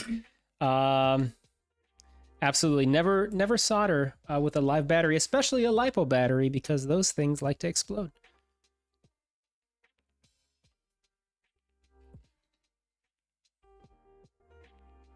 Ah, and we're back to this. Oh my goodness. Okay. All right, let's do the solder one more time. At this point, I just want to see it all finished and working. Clearly, we saw that it is working.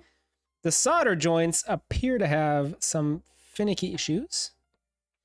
And I think it might have to do, again, with the way that this is soldered. So, surface mount through hole, bit of a hack, obviously, clearly. Castellated edge version of the board is the way to go.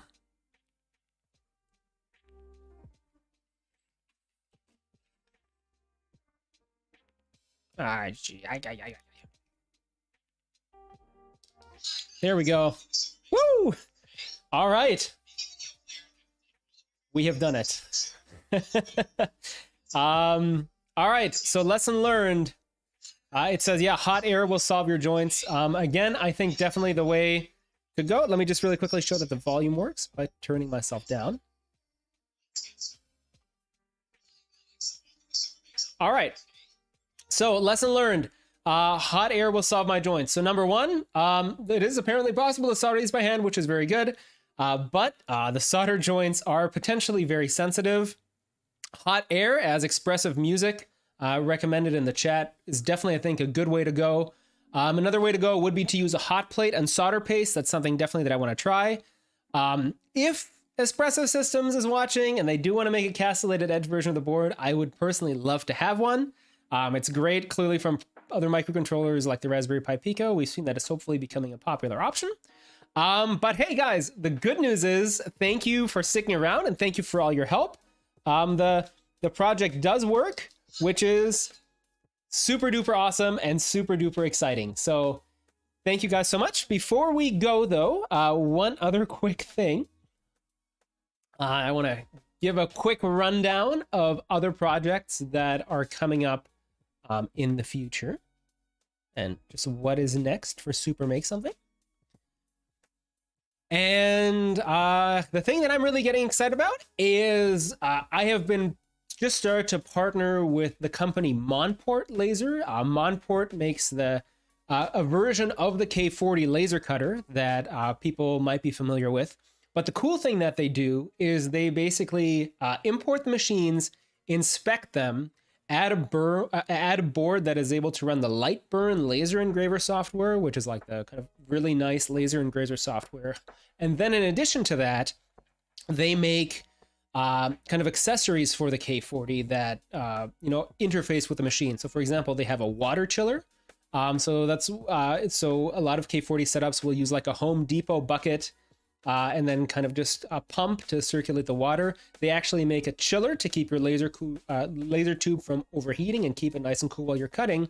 Plus, the thing that I'm really most excited about, and going back to venting that we talked about earlier, they actually make an air purifier, an air filter system that hooks up into the back of the K40 and acts like a vent line.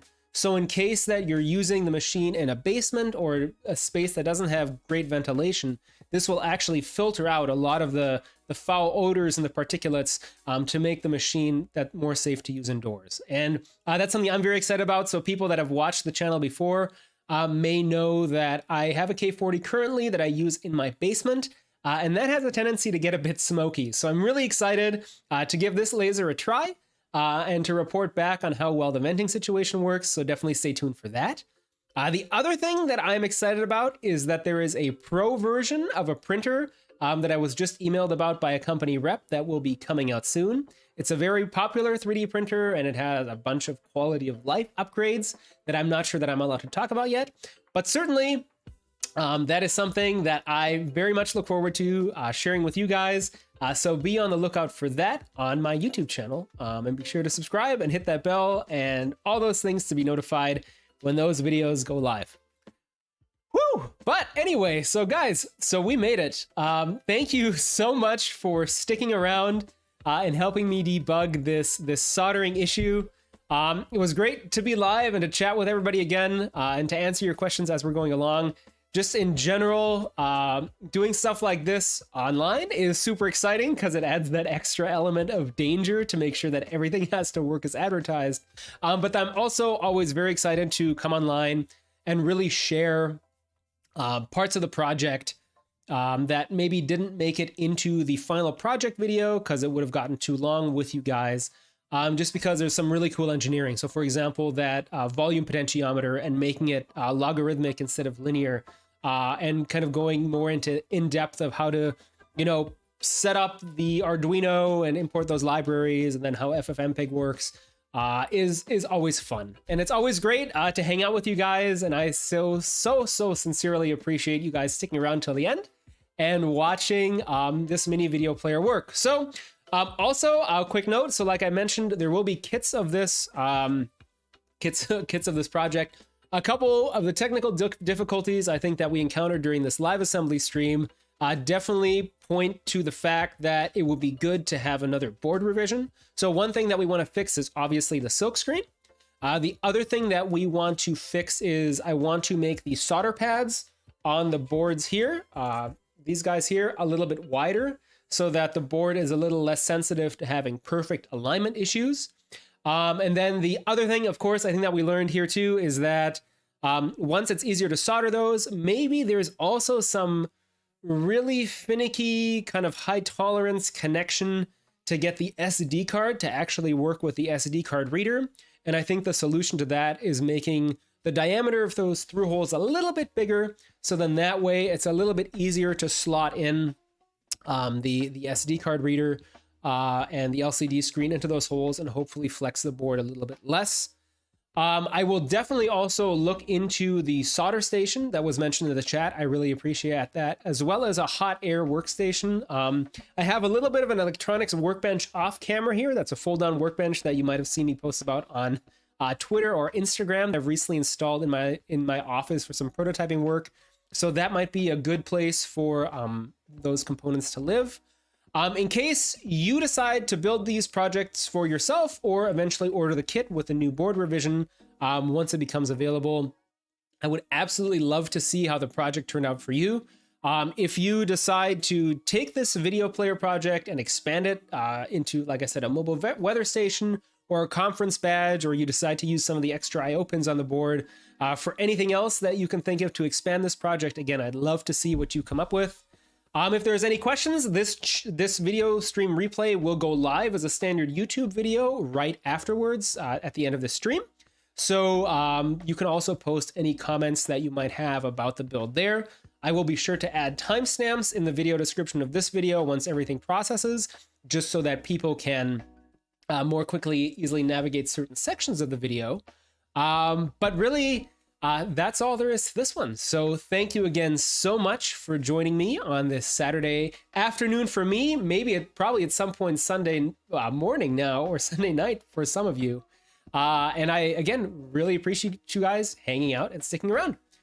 So until next time, I guess I will say thanks for watching. Now go super make something.